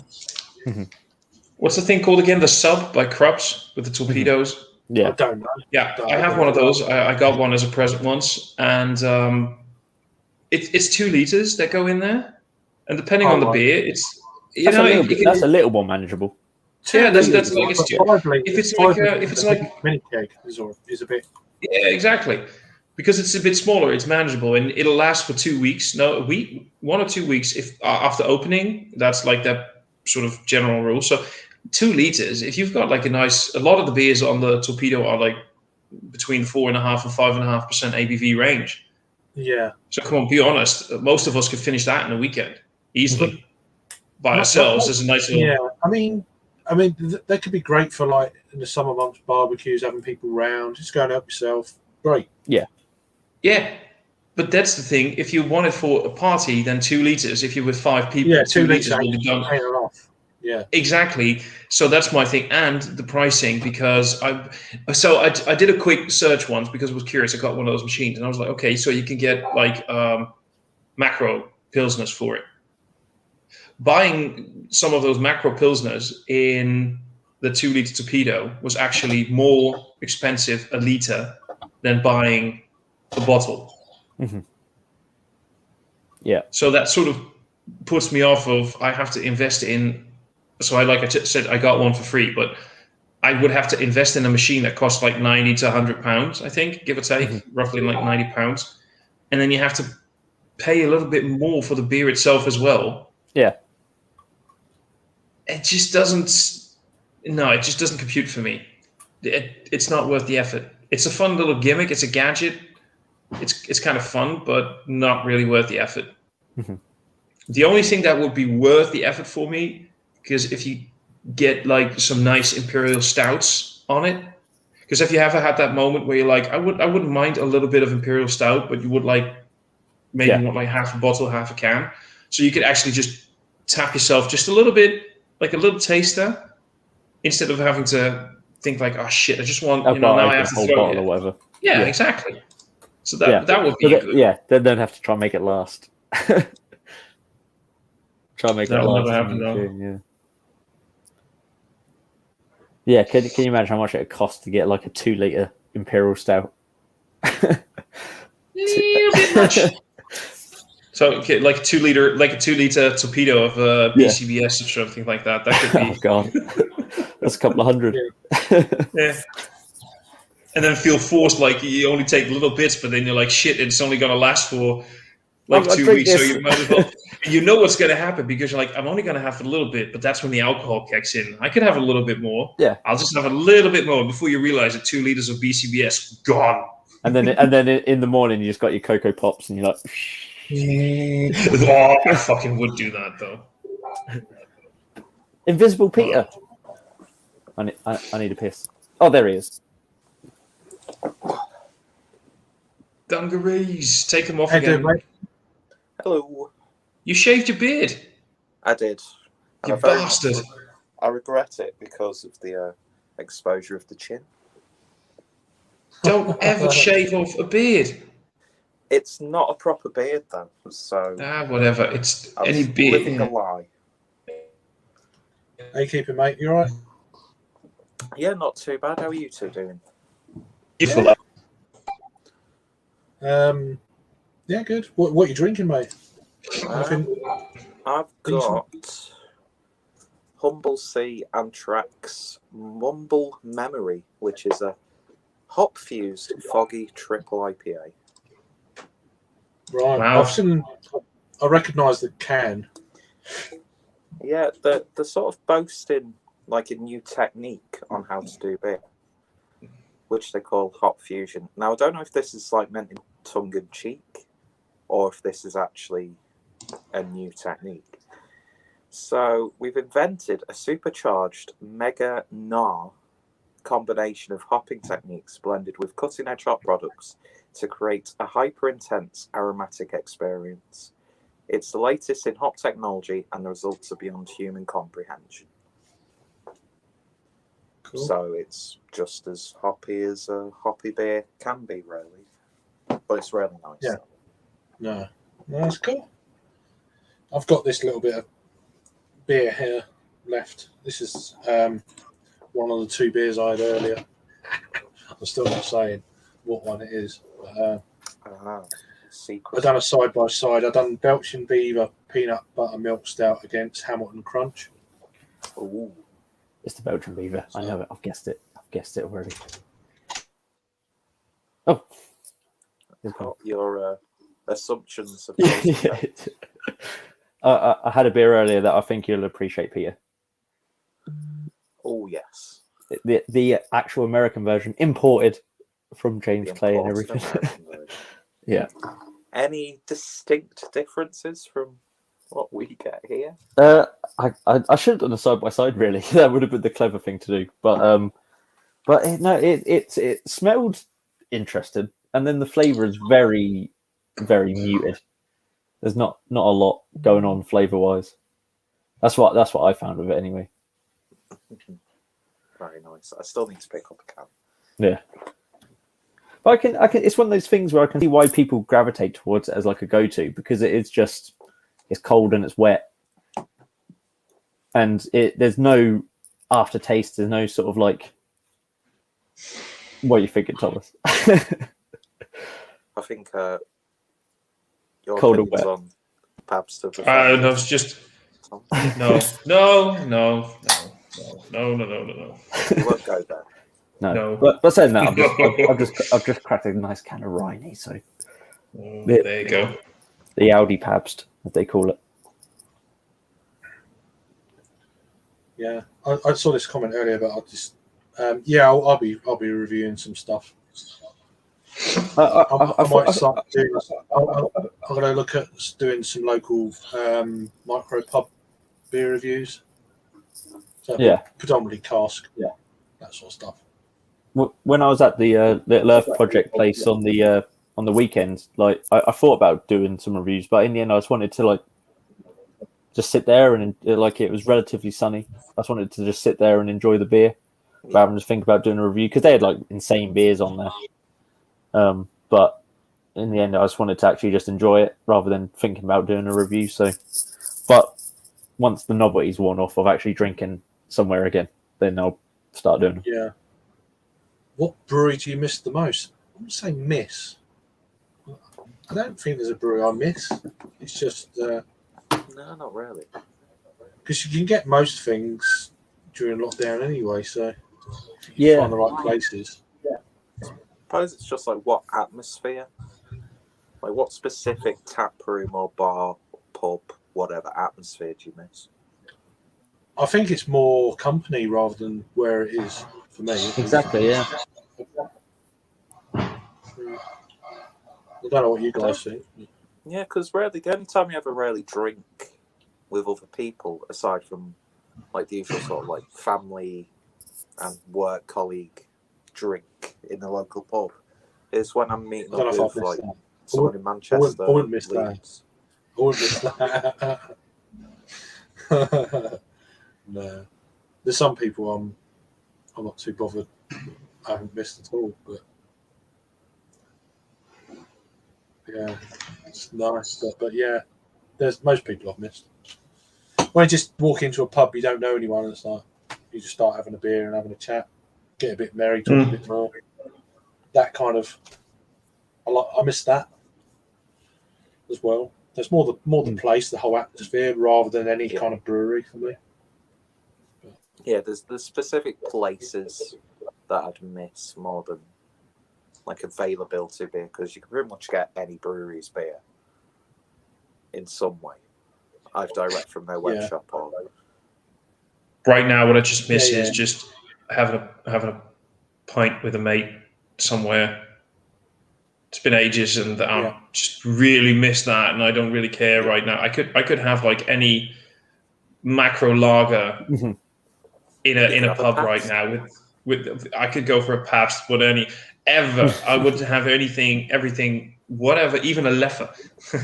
No, sorry, Leffe Blonde is actually something that we in the Netherlands sometimes look down upon a little bit, but the beer geeks do anyway. Yeah. Which, well, it can still be an entertaining beer, you know, but that's the most boring of the Leffes for me. Yeah, it's quite carbonated. Really nice. Well, most Leffes are really fine. There are other Leffes they do are really, really nice. I like the Noel. That's my favorite one, the Christmas one. Yeah, the Noel's. I like the Reduce. I can't pronounce it. That one. How do you pronounce it? Yeah. Oh. Wait. Give me a moment. That's nice. I need to see the. I need to see. I can't pronounce it, so that one. Yeah, I'll have to look it up because I need to actually see it to see if I pronounce it right. The blonde, the brune, the triple, the ritual. That's it. Yeah. I can't. You know what? I don't even know if I've ever had that. I had loads of like single hopped versions when I was in Belgium once.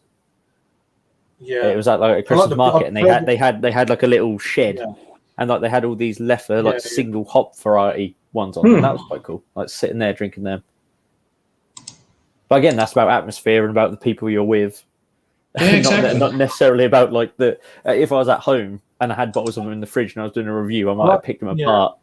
I prefer Leffe Brune to the blonde. Yeah, definitely. You did used to be able to get that in big bottles as well in the supermarkets, didn't you? You used to get the Brune in big bottles as well. You used to be able to get the Leffe Nectar. Yeah, I haven't seen that for ages. I'm not even sure if that. Do they even still brew that? I don't know. I'm going back like 6 years. I reviewed it 6 years ago. I'm checking on. I'm just checking on tap right now, and it doesn't say that it's the first 20 odd reviews in, and yeah. Doesn't say that it's discontinued on tap. So there you go.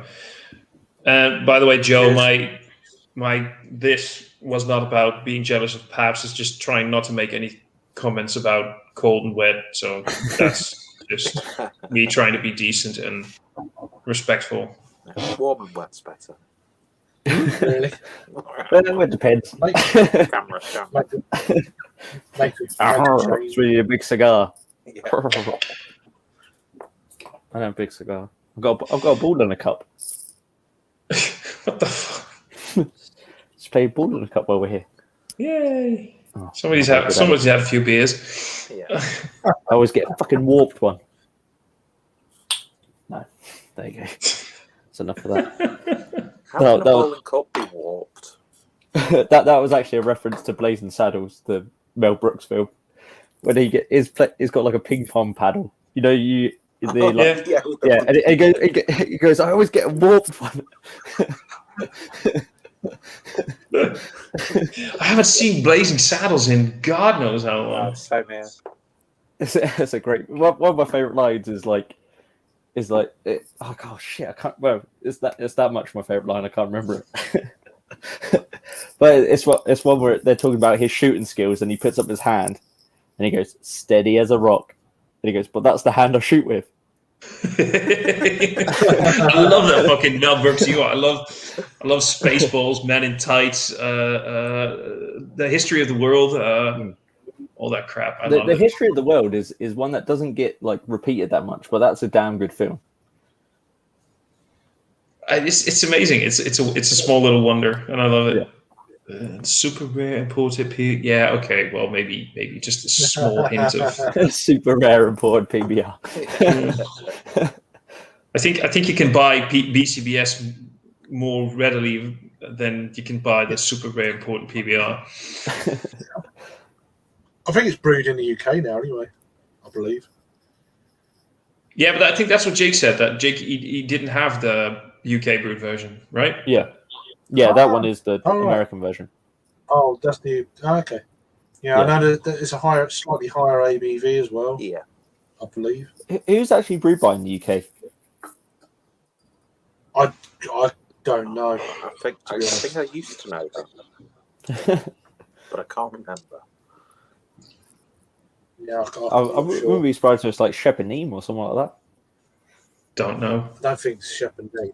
I think it's PBR UK contract brew. Is it Heineken or Carlsberg? I can't remember. One of them, I think. I guess. I mean, it's probably wrong. I didn't realize it's called like Blue Ribbon. It's called Blue Ribbon because it used to have a blue ribbon on the bottle. Yeah, and it sort of all makes sense. Bottle of water. Bottle of water. Bottle of water, fella. Hot water bottle. Sorry, it's a joke. Hot water bottle. It's something. Who explained that to me? It's just a little joke amongst people who study English. If you look at some of the funny pronunciations, when you realize how silly something sounds to native speakers when non-native speakers try to say it, and then you realize when you try to say it yourself as a native speaker, you realize, shit, this really sounds stupid. Hot water bottle. Hot water bottle. It's a hot water bottle. And you suddenly start realizing, holy shit, we sound really fucking weird. The same thing goes for people who try and learn Dutch, and then Dutch people go like, wait, what? Yeah. That sounds so stupid. Because when you learn a language, you learn the most formal version of that language, don't you? Yeah. They don't teach you the slang or the version. Yeah. So that's why when you like, I've got like colleagues from like India and places like that, and they speak better and have better grammar and everything than I do because they've learned it the right way. Every letter. Yeah. Yeah, they say. And then you get the weirdo like me who sometimes just comes up, uses the slang. Jesus, I just realized my headphones aren't even plugged in anymore. I've been wearing these stupid things for like an hour now, and they're not even plugged in. Whatever. Oh, apparently, it says tenants owner CNC have introduced American-based Pabst Blue Ribbon into the UK and Ireland. So is it brewed by tenants? Who brews tenants? Do tenants brew tenants? Do they know? Yeah. What's going on here? That tenant's lager is quite nice. This is like Jake asking the big questions, and now somebody from Tenant sees this video, and they're like, "Who brews us anyway?" Yeah. I don't know. Actually, who does actually brew our beer? Is it us? Do we brew our own beer? Wasn't it Goose Island? And it just cuts to a man from behind sat in a chair, and you just see his like hand on the side. Something like I that. brew the beer. Yeah. I am the architect. Oh, God. I was actually planning on. I just realized the other day. I haven't seen The Matrix in God knows how long, and they got the fourth one coming out soonish. The fourth one? They're doing a new. Yeah, they're doing. You didn't know? No, I didn't know. Here's the kicker. You know who the two leads in the movie are? Keanu Reeves. Yeah, and Carrie-Anne Moss. Who's Carrie-Anne Moss? Is that Trinity Trinity. from the? Oh, okay. So they're still the leads. Yeah, but yeah, you have seen the third one, right? You do know how the third one ends. I've seen the third one. I can't remember how it ends. Yeah, they're both dead. Oh, Did right, they? okay. Maybe I haven't seen the third one. Both I'm Neo pretty and sure Trinity died for proper, and Neo was sort of vaguely because he's basically, computer Jesus. They were like, I don't know, that's the resurrection thing that could happen. No, but anyway, I figured I should probably watch that this weekend as a trilogy. Just the first one I Matrix actually again. did really enjoy, but the second two, I just could not. They're not stuck in my brain like the first one has. The first The one thing really about sort of stuck the in my brain. Matrix is you actually have to play the computer games as well. That GameCube Enter the Matrix is a fucking brilliant game. There's stuff in that game. Awesome. We could do hacking. There is the Animatrix. You should also watch the Animatrix. I do like the Animatrix. The Animatrix is that sort of like like different principles of animation in an anthology. There was that Batman anthology as well. Yeah, I love that. But so yeah, I'm just thinking maybe just funny that you mentioned the Architect, because I was thinking about doing a Matrix trilogy rewatch this weekend and see if, because I'm one of the few people who actually enjoy the entire trilogy, but it helps if you have... The second one had the twins and stuff in it. That's the second one with the fight on the truck and the British gardeners who are also martial artists. Yeah. And then the third one is that when he's blind. Is that when like Neo's blind? And I just can't remember the ending of the third one then. I was listening. I love the Matrix trilogy. So yeah. I might actually watch a film. Go for it. Do it. That was something that was talked about earlier, that Craig doesn't actually watch movies and TV. So, but yeah, no, I could do that. I just like movies. There we go. Although Line of Duty is really good. Kent Crisps for Kent Beer Reviews. Kent Crisps for Kent people. That's your own brand of crisps. You can buy them now if you just click the link in the description below. It'll really help out the channel. The channel. This by Kent Crisps. No. This crisp is sponsored by Kent Beer Reviews. It's just got a picture of Craig on every crisp. A picture of Craig on every crisp is burned into with like a crisp. Roast beef. There you go. If you find the one where he's not wearing his hat, then you get a PlayStation 5. Do they actually exist though? Does the PlayStation 5 exist, or is it a myth? It could well be a myth. I Yeah, I don't think understand how they can't manufacture enough consoles. Yeah. For the people who are going to pay money. I saw. Yeah. For the console. Yeah. There won't be much demand for this. We'll just make a few. No. Yeah. No one's going to want this next generation console. Yeah. Hayden, I did see Raggy reviewed it the other day, and I know Greg reviewed it a few days back. I didn't mind that good. lager. Yeah, I picked that up from Tesco's because it's Is that what it is? Yeah. It's a lager that's been brewed like an ale. A nail. Yeah. What, a Kolsch? Yeah, It's pretty much like Techniques have invented the Kolsch. yeah. Does it have a widget? British Kolsch. But I've heard it's all right. It is really good I've heard it's okay. for what it is. Considering I might it's get it. seconds. Later on in May. Yeah, it's only like £2 a bottle, and it's like in a big 600 ml. I'm more interested in the Vault City.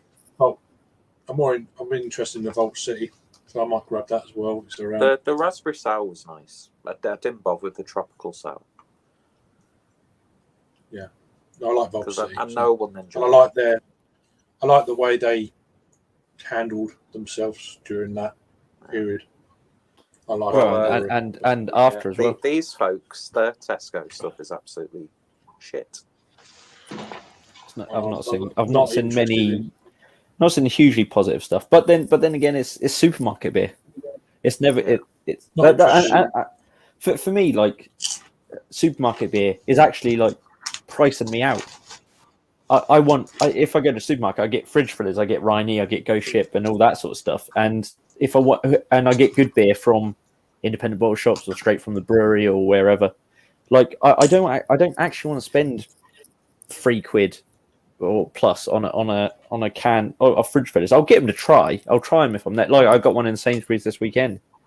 I got a can of BrewDog. But it's only because I was there. I'm not going to get. I don't want to stock my fridge full of £3.50 shelf turds. I want to. Yeah, when you pay like £2 more to actually get something direct from the brewery. That's going to be infinitely better. Yeah, because if I wanted a fridge filler, I pay $2.99 and I get 4 Rhineys. Yeah, and then I got 4 beers in my fridge. Like, so the price point actually isn't work. That doesn't work for me. That whole thing. So yeah. Ronnie, I was not aware of what time it was. I'm going to get the fuck out of here. Sorry. I just realized it was already 11, and I was really planning on getting like 8 hours of sleep. I'm 20 minutes over than I should be, to be honest. Yeah, well, I've only got that, and then I'm going. So it is loads of fun, so that's not the problem. It's just I just really do need to get some sleep at some point because that's not my strong suit. Take it easy. Cheers, guys. Craig, thanks for the live stream. It was fun. Jake, Peter, great talking to you guys. Nice. Have a great weekend, and maybe see somebody in a live stream somewhere during the weekend. There may be a live stream. Yeah. Cheers. See you later. Toodles. Yeah. Love you. Say it back. Oh, it's gone. I'm just going to drink that, and then clear off myself. So, but being a weeknight still. Yeah, I always forget that. where we get on a live stream. But yeah, well, Friday's all right. But, yeah. I mean the whole supermarket thing. I don't know. If I've never really, I'm not. Do people buy those beers regularly? That's what I want to know, because I'm not the sort of person to get those regularly. A fair few of the reviewers do, but I'm not in that crowd. Yeah. Well, I don't even mean for just like you buy the single can for a review version. Do people buy those beers week in, week out? I'd say no, because they always reduce them after. I think certain beers seem to be selling better than others. They're always out of stock, or they'll go through them and think, oh, that's good, so they'll buy more of it. I think it works like that. Yeah. But most of them are generally available, so that gives you an idea of the quality. That's the way Did Pete just crack a Sonoma? Or Sonoma, as it's known. I stocked up because did a track order. Bought 2 4-packs of this because I thought, I'll get a keg of the ESB. Get an email. We sold out the ESB, but we can offer you. It was like either an IPA or Sonoma. So I was like, I'll just take a keg of Sonoma. Thank you very much. Oh, that's cool. But they took your order and then said that they'd sold out. Yeah. That's a bit crazy. They must have known how much they had. Like, unless it's a legitimate mistake or whatever. But yeah, that's a bit. So God knows when I'm actually going to open that keg because I intended to have it for the bank holiday weekend, but so now I'm just lumbered with a keg that I don't know when I'm actually going to have. Well, there's another bank holiday at the end of May. That's true. So I'll just save it. Which will roll around quickly because time just seems to just time goes disappear. So fast. It's amazing, isn't it? Look, we're already nearly halfway through the year. Yeah, and we've almost completed the first week of May. Yeah, and it only felt like the 1st of May 2 days ago. Bonkers, it's bonkers, isn't it? Just crazy. Yeah. But I picked up a 4-pack of Lupuloid from Tesco's. And after drinking the 4 cans, I felt very begrudged paying £8. Oh, £8? Yeah, it's not worth £8. It ain't worth £8. That's just not a good beer anymore. God, I remember when they first brewed that, it was like, whoa. Yeah, that's a good beer. Yeah. And that's the thing. I've never been one of these people that's like, as soon as like take over, the beer's shit. But I think in the case of Beavertown, Beavertown beer has become they're awful. Yeah, they've dropped off a cliff. Yeah, really it's just become absolutely just bland. Sort of. I mean, it's one of those things where it's not bad. It's not like drain pours, but that's precisely why they brew it. They brew it so it's of a quality and of a price point, and that's all it boils down to. It's just there's no passion in there anymore, is there? Yeah. But part of me would like to actually try like Beavertown fresh on tap. Yeah. I bet that's still amazing, probably, yeah. Just see what it's like. But the stuff that they're brewing commercially, it's just sort of like when you see recipe changes, you know that it's like Elvis juice. I don't know why they've lowered the ABV. Yeah, it just makes no sense. That is just. I tried. Last Wednesday, me and Jake done the Elvis juice, and it was just proper fucking awful. Awful. We dropped the ABV to 5.1. Yeah. It's just. And it's funny because like a lot of BrewDog's core range is session strength. So to have that beer that's sort of outside session strength at 6.5, surely that's a bit of a variety in your core range. When it first came out, it was wonderful. Yeah, and like a malty, like because it's quite a malt forward beer. It's like a darker beer, isn't it? That it needs to be 6. If they wanted to do a grapefruit pale ale, they probably could have just done another grapefruit, like a lighter pale ale with grapefruit in it. Yeah. But don't reduce like a malt forward pale ale that was quite robust at 6.5 to like 5.1 because that is a dramatic change. Yeah, because they've taken, in my eyes, their best core range beer and just completely changed it. And the flavours changed in it. I'm like, I don't understand what that mindset was.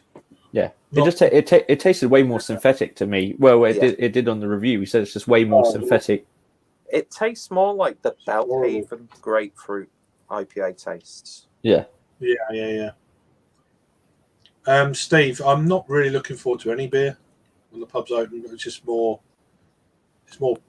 people, friends. I'm looking forward to seeing than any beer, because beers are just beers, and we've been drinking different stuff over the last year or so. I've come to, I think, with the lockdown and access of beer becoming a bit more easier, I don't get excited about the beer itself anymore. No, I've been going that even before lockdowns and stuff. This whole world we're living in, I was feeling that way before it. To be honest, I wasn't really. It's like we know in the group chats and stuff. This has come up. This is here and this is there. This is coming out. This and that links. Interesting. Oh, that's interesting. That's it for me. I'm not. If I miss something, I'm not bothered. I've been like that even for a long time. Don't care. I don't get that anymore. I don't get it with supermarket beers. I don't get it with other. No, I don't go out of the way to pick up supermarket. I don't care. No, exactly. Yeah. I'll have a quick browse, and if something. Well, you got to, wouldn't you? If you're there, you're going to go have a look at the beer aisle. I mean, I'll never make a special. I'll never make a special trip to the supermarket. I've no. I just can't do it. I did really enjoy Buxton's Lupulus Citra from Tesco. Mm-hmm. I could imagine next time I'm there picking up a few cans of that. But when I went there, I was like, oh, there's not many new beers, but it's like, I don't really care. Yeah, exactly. Well, yeah, it's like when just new releases in general. It's like if they come out at the time when I have money, I'll pick them up. If it's just after payday or whatever, and I can do orders at my local bottle shop, it's online or whatever, I'll do it. But I'm not going to start. Yeah. Fair play to anyone. I'm over sort of seeking out stuff. That's the thing. Yeah. But fair play to anyone who goes out and gets them and does reviews or whatever. Oh fair so each to their own. I mean, I did that for the longest time on my channel when I I got every new beer. When you could keep up with it, when it was just like a few breweries pumping out. Yeah, it costs too much, and the quality is not generally going to be. There's going to be one or two standouts within that bracket, but they're not going to be like, wow, I'm going to remember that for the next 4 or 5 years, which I've done with some beers. It's not. They're not going to be on that completely on that level. Yeah. Now for me, a lot of it just comes out. Oh well, beers for the channel anyway. It comes out of either curiosity or a beer I like, or can I make a good video? That's like the parameters. It's like, okay, I want to try like I did Audi, like a couple of Audi beers, and it's that's just sheer curiosity. And I shop in Audi. That's my shopper choice. Yeah. And then there's ones where it's like, and when it's like, okay, I've got an angle on this, and I can make a stupid video or whatever. And then the other ones is just because I love that brewery or I like that beer and I want to do it. Yeah. So there's a few different buying patterns that I have in my head where like if I'm like looking at Trembler Madness, I'm like, oh okay, I really want to recently I just picked up a load of German lager. At that, their whole thing was like it's like lesser known breweries, like that. It's not any of the big breweries. There's a lot of German lagers. The breweries I've never seen before recently in the UK. Yeah, and I picked them up. I didn't review them. It's just for my own knowledge, just for trying them at home. I didn't do a video or anything. So there's lots of like different processes but also on that order, I brought beers that I reviewed, and I brought that PBR on that order because I thought, I can make a good video out of that. Trying a PBR and just out of curiosity. There's no sort of like, I don't think I'm going to get a load of views on a PBR video. No, but it's just out of the curiosity of trying it. But the thing is, you actually will. You will, because it's PBR. Yeah. I was got to come up with a good title. English man tries PBR for the first time. American PBR. PBR. Well, that's it. All you need to type is Englishman drinks American beer. And then I'll black out the beer, so you don't know which one. I'd like to do a side by side the American PBR against the one we. I should done realize because you don't see it as much as when it first came out, do you? Don't see it. Having not been in supermarkets much in the last year, looking for stuff, I don't know. Well, and also, I think the only place I saw it before was Tesco's, and there's no Tesco's near me. There's no Tesco's. Right. Every time I've been to Tesco's, they don't have either. Because didn't they even do they did mini kegs at one point, didn't they? PBR mini kegs. I think they did, yeah. Yeah. No, I'd love a mini keg of PBR. I'd happily stock up on mini kegs of PBR. It's all right for a gift. a 6-pack of mini kegs. Yeah. in a holder. There you go, mate. Happy birthday. That's what that would be. How much was that? I enjoy getting the 6-packs in a little cardboard box with the illustration on the box itself. How much was that in the supermarket? The most amazing bit, it was just... How much was a PBR fridge drink? Another can out of the fridge drink. How much was a PBR keg in supermarkets? And how much was that? 20 quid? It was the same. I think it was 15 quid, the same as like the rest, same as like Go Ship or whatever. I only saw them like, and this is a couple of years ago when it first hit the scene, I think. So I could be mistaken. I'm pretty sure I saw PBR mini kegs. I don't even know. I'm so out of the supermarket loop these days. I'm talking years here. I'm talking pre-COVID. Definitely. See, I didn't even know. I thought it was just like in the last year or so. No, it's been around a little while. Well, good luck to it. Are they still in there now then, or it was just a brief thing? I don't know. You know, I only saw them I only saw them once. Let me have a little Google online, but I never actually saw one that I could just grab and put on somewhere. Yeah, I ain't gonna rush out or nothing, but see, I was more excited last time I went to Tesco, the fact that I could get Paulana Munich Hellers in bottles. Yeah, I heard about that recently. Yeah. See that I'm more interested in that than all these new releases from the craft beer. I don't want that 4-pack of Cloudwater beers, which are just IPAs. The same beer. Yeah. Except one's not. No, I'm just not. Yeah, I just put it in private chat. You could get them at Tesco's at one point. There's no price on them. Oh, they're free. Yeah, free. The one thing that annoyed me a little bit about that 4-pack of Cloudwater beers you could get, there was that brewery that prided themselves on adding like an almost African twist on their beers, and all it was an IPA. Yeah.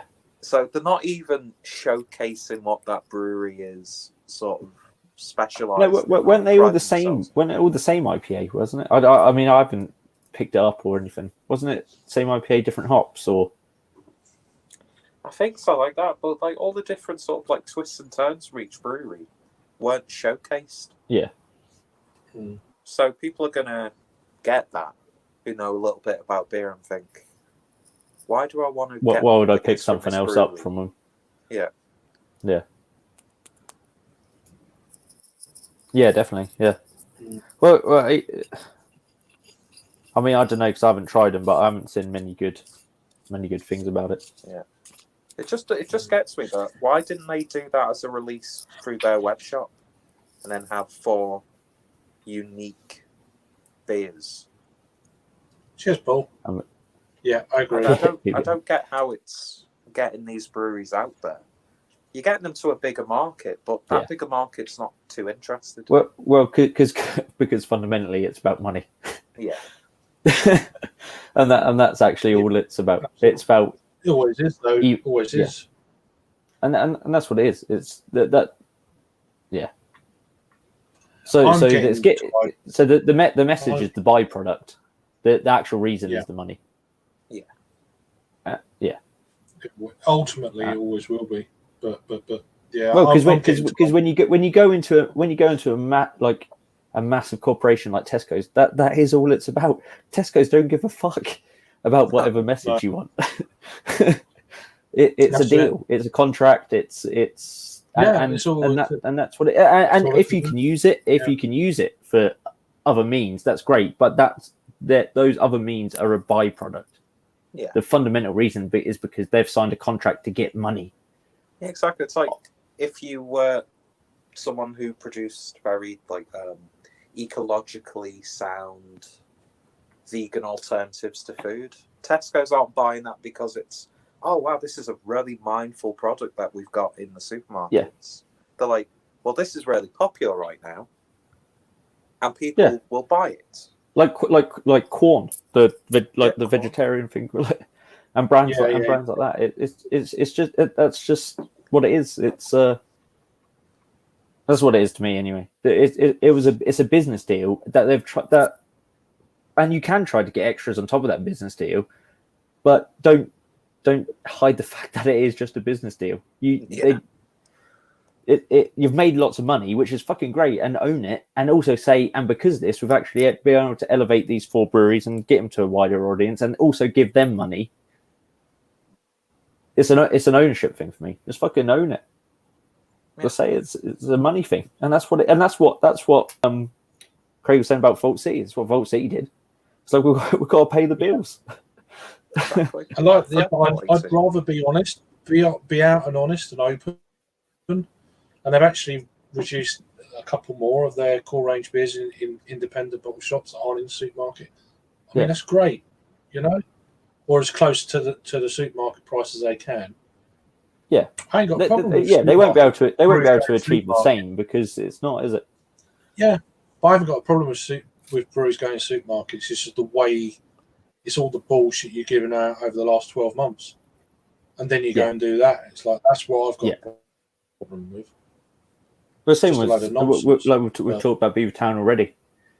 Like Logan Plant is on film saying the stuff about big breweries and big beer and all this sort of thing, and then a year later, or less than a year later, he's sold his brewery to Heineken. So it's just crazy. It's why I like Magic. Take care, Steve. See you later. Have a good weekend. Put out a statement there, even. Yeah. Have a good evening, Steve. It's just like, well, we had a good opportunity. I will take that opportunity. Yeah. But you never really seen any sort of oh, this is our really mindful and profound statement that we've put out there. It's like, no, I just sold shares, got a lot of money, family's secure for the rest of their life. Yeah. And I still get to brew. Yeah, beer, really. I always think of Siren. Like Siren are in multiple supermarkets. Their core ranges. They're good. They're still of a decent quality, and they still pump out all of their new releases. Yeah. Right. And they've just got on with it. It's the whole thing of just fucking own it. Yeah, Hayden was saying was looking at my can of Brewdog Gloss Lager and it said brewed with surplus fresh bread. I never knew that. I never really. Yeah, I think when they relaunched it, I think that was the whole reason. Oh, is that? Oh, fair dues. Mm. I do like that side of things when breweries will brew their beers with surplus. Another one from Paul saying he's getting tired of standard hazy IPAs. Yeah, so am I. I've done for a long time. I actually prefer decent pale ales these days than I think there's a lot of flavour in pale ales. I think some of these big double IPAs, they're good, but they're so generic. A lot of the time I go beautiful. Yeah. Right now, this is. I mean, I've really enjoyed this, but I'm very happy I've got multiple cans and a full keg of this. Yeah. To enjoy and a full keg. I mean, a lot of the time now, I just go to breweries that I can sort of trust. So it's almost like the whole everyone pumping out these hazy IPAs has actually made me less trustful with trying new ones from other breweries. So I'll go to Daya or whatever because I know I'm going to get a decent beer and whatnot. Although I've got to say, there's a last batch of Steady Rolling Man wasn't too good. Oh really? I haven't had Steady in ages. Haven't had it in ages. I think they've actually contracted Steady Roller Man to deal with the. There's a handful of breweries I really want to try. I've got a handful of breweries I really want to try. I've just been waiting for lockdown where I'm going to buy a few of these breweries beers, and I've got a few Howlin' Hops beers coming late in about a week or so. See, I really want to make a collaboration with with Flops up the road. Order. Yeah, they're good traditional beers. Good traditional brewery. Yeah, I just want to. I'm more excited to try that range of beers than I am for. Oh, look, there's a new beer from such and such. No, I've been a big fan of them for 11 years now. So, and they're always on cask locally. So, generally. So, anyway, I'm gonna have to call this a night. I'm afraid. Just to make sure, because I need to get up early and stuff. Make sure Lytton's good for school and stuff. Yeah. So I had to move it to. I won't be obviously around tomorrow or the weekend, so I just wanted to shoot the shit for a few hours. We had a fair few people watching at one point, so that's cool. So cheers for everyone commenting and all that sort of stuff. So if there's any streams going on over the weekend, I'll probably be in the chat. So. And watching along. So, cheers, Jake. Cheers, Peter, and cheers earlier on to Thomas. Thomas for coming in for a little while. And I think was there someone else? I can't remember. Adam. Yeah, Adam. Well, I know there's always one. I know Dog's back, so left. But, yeah. Anyway, cheers, guys, and see you next Friday. We just end this broadcast. It takes about 3 seconds to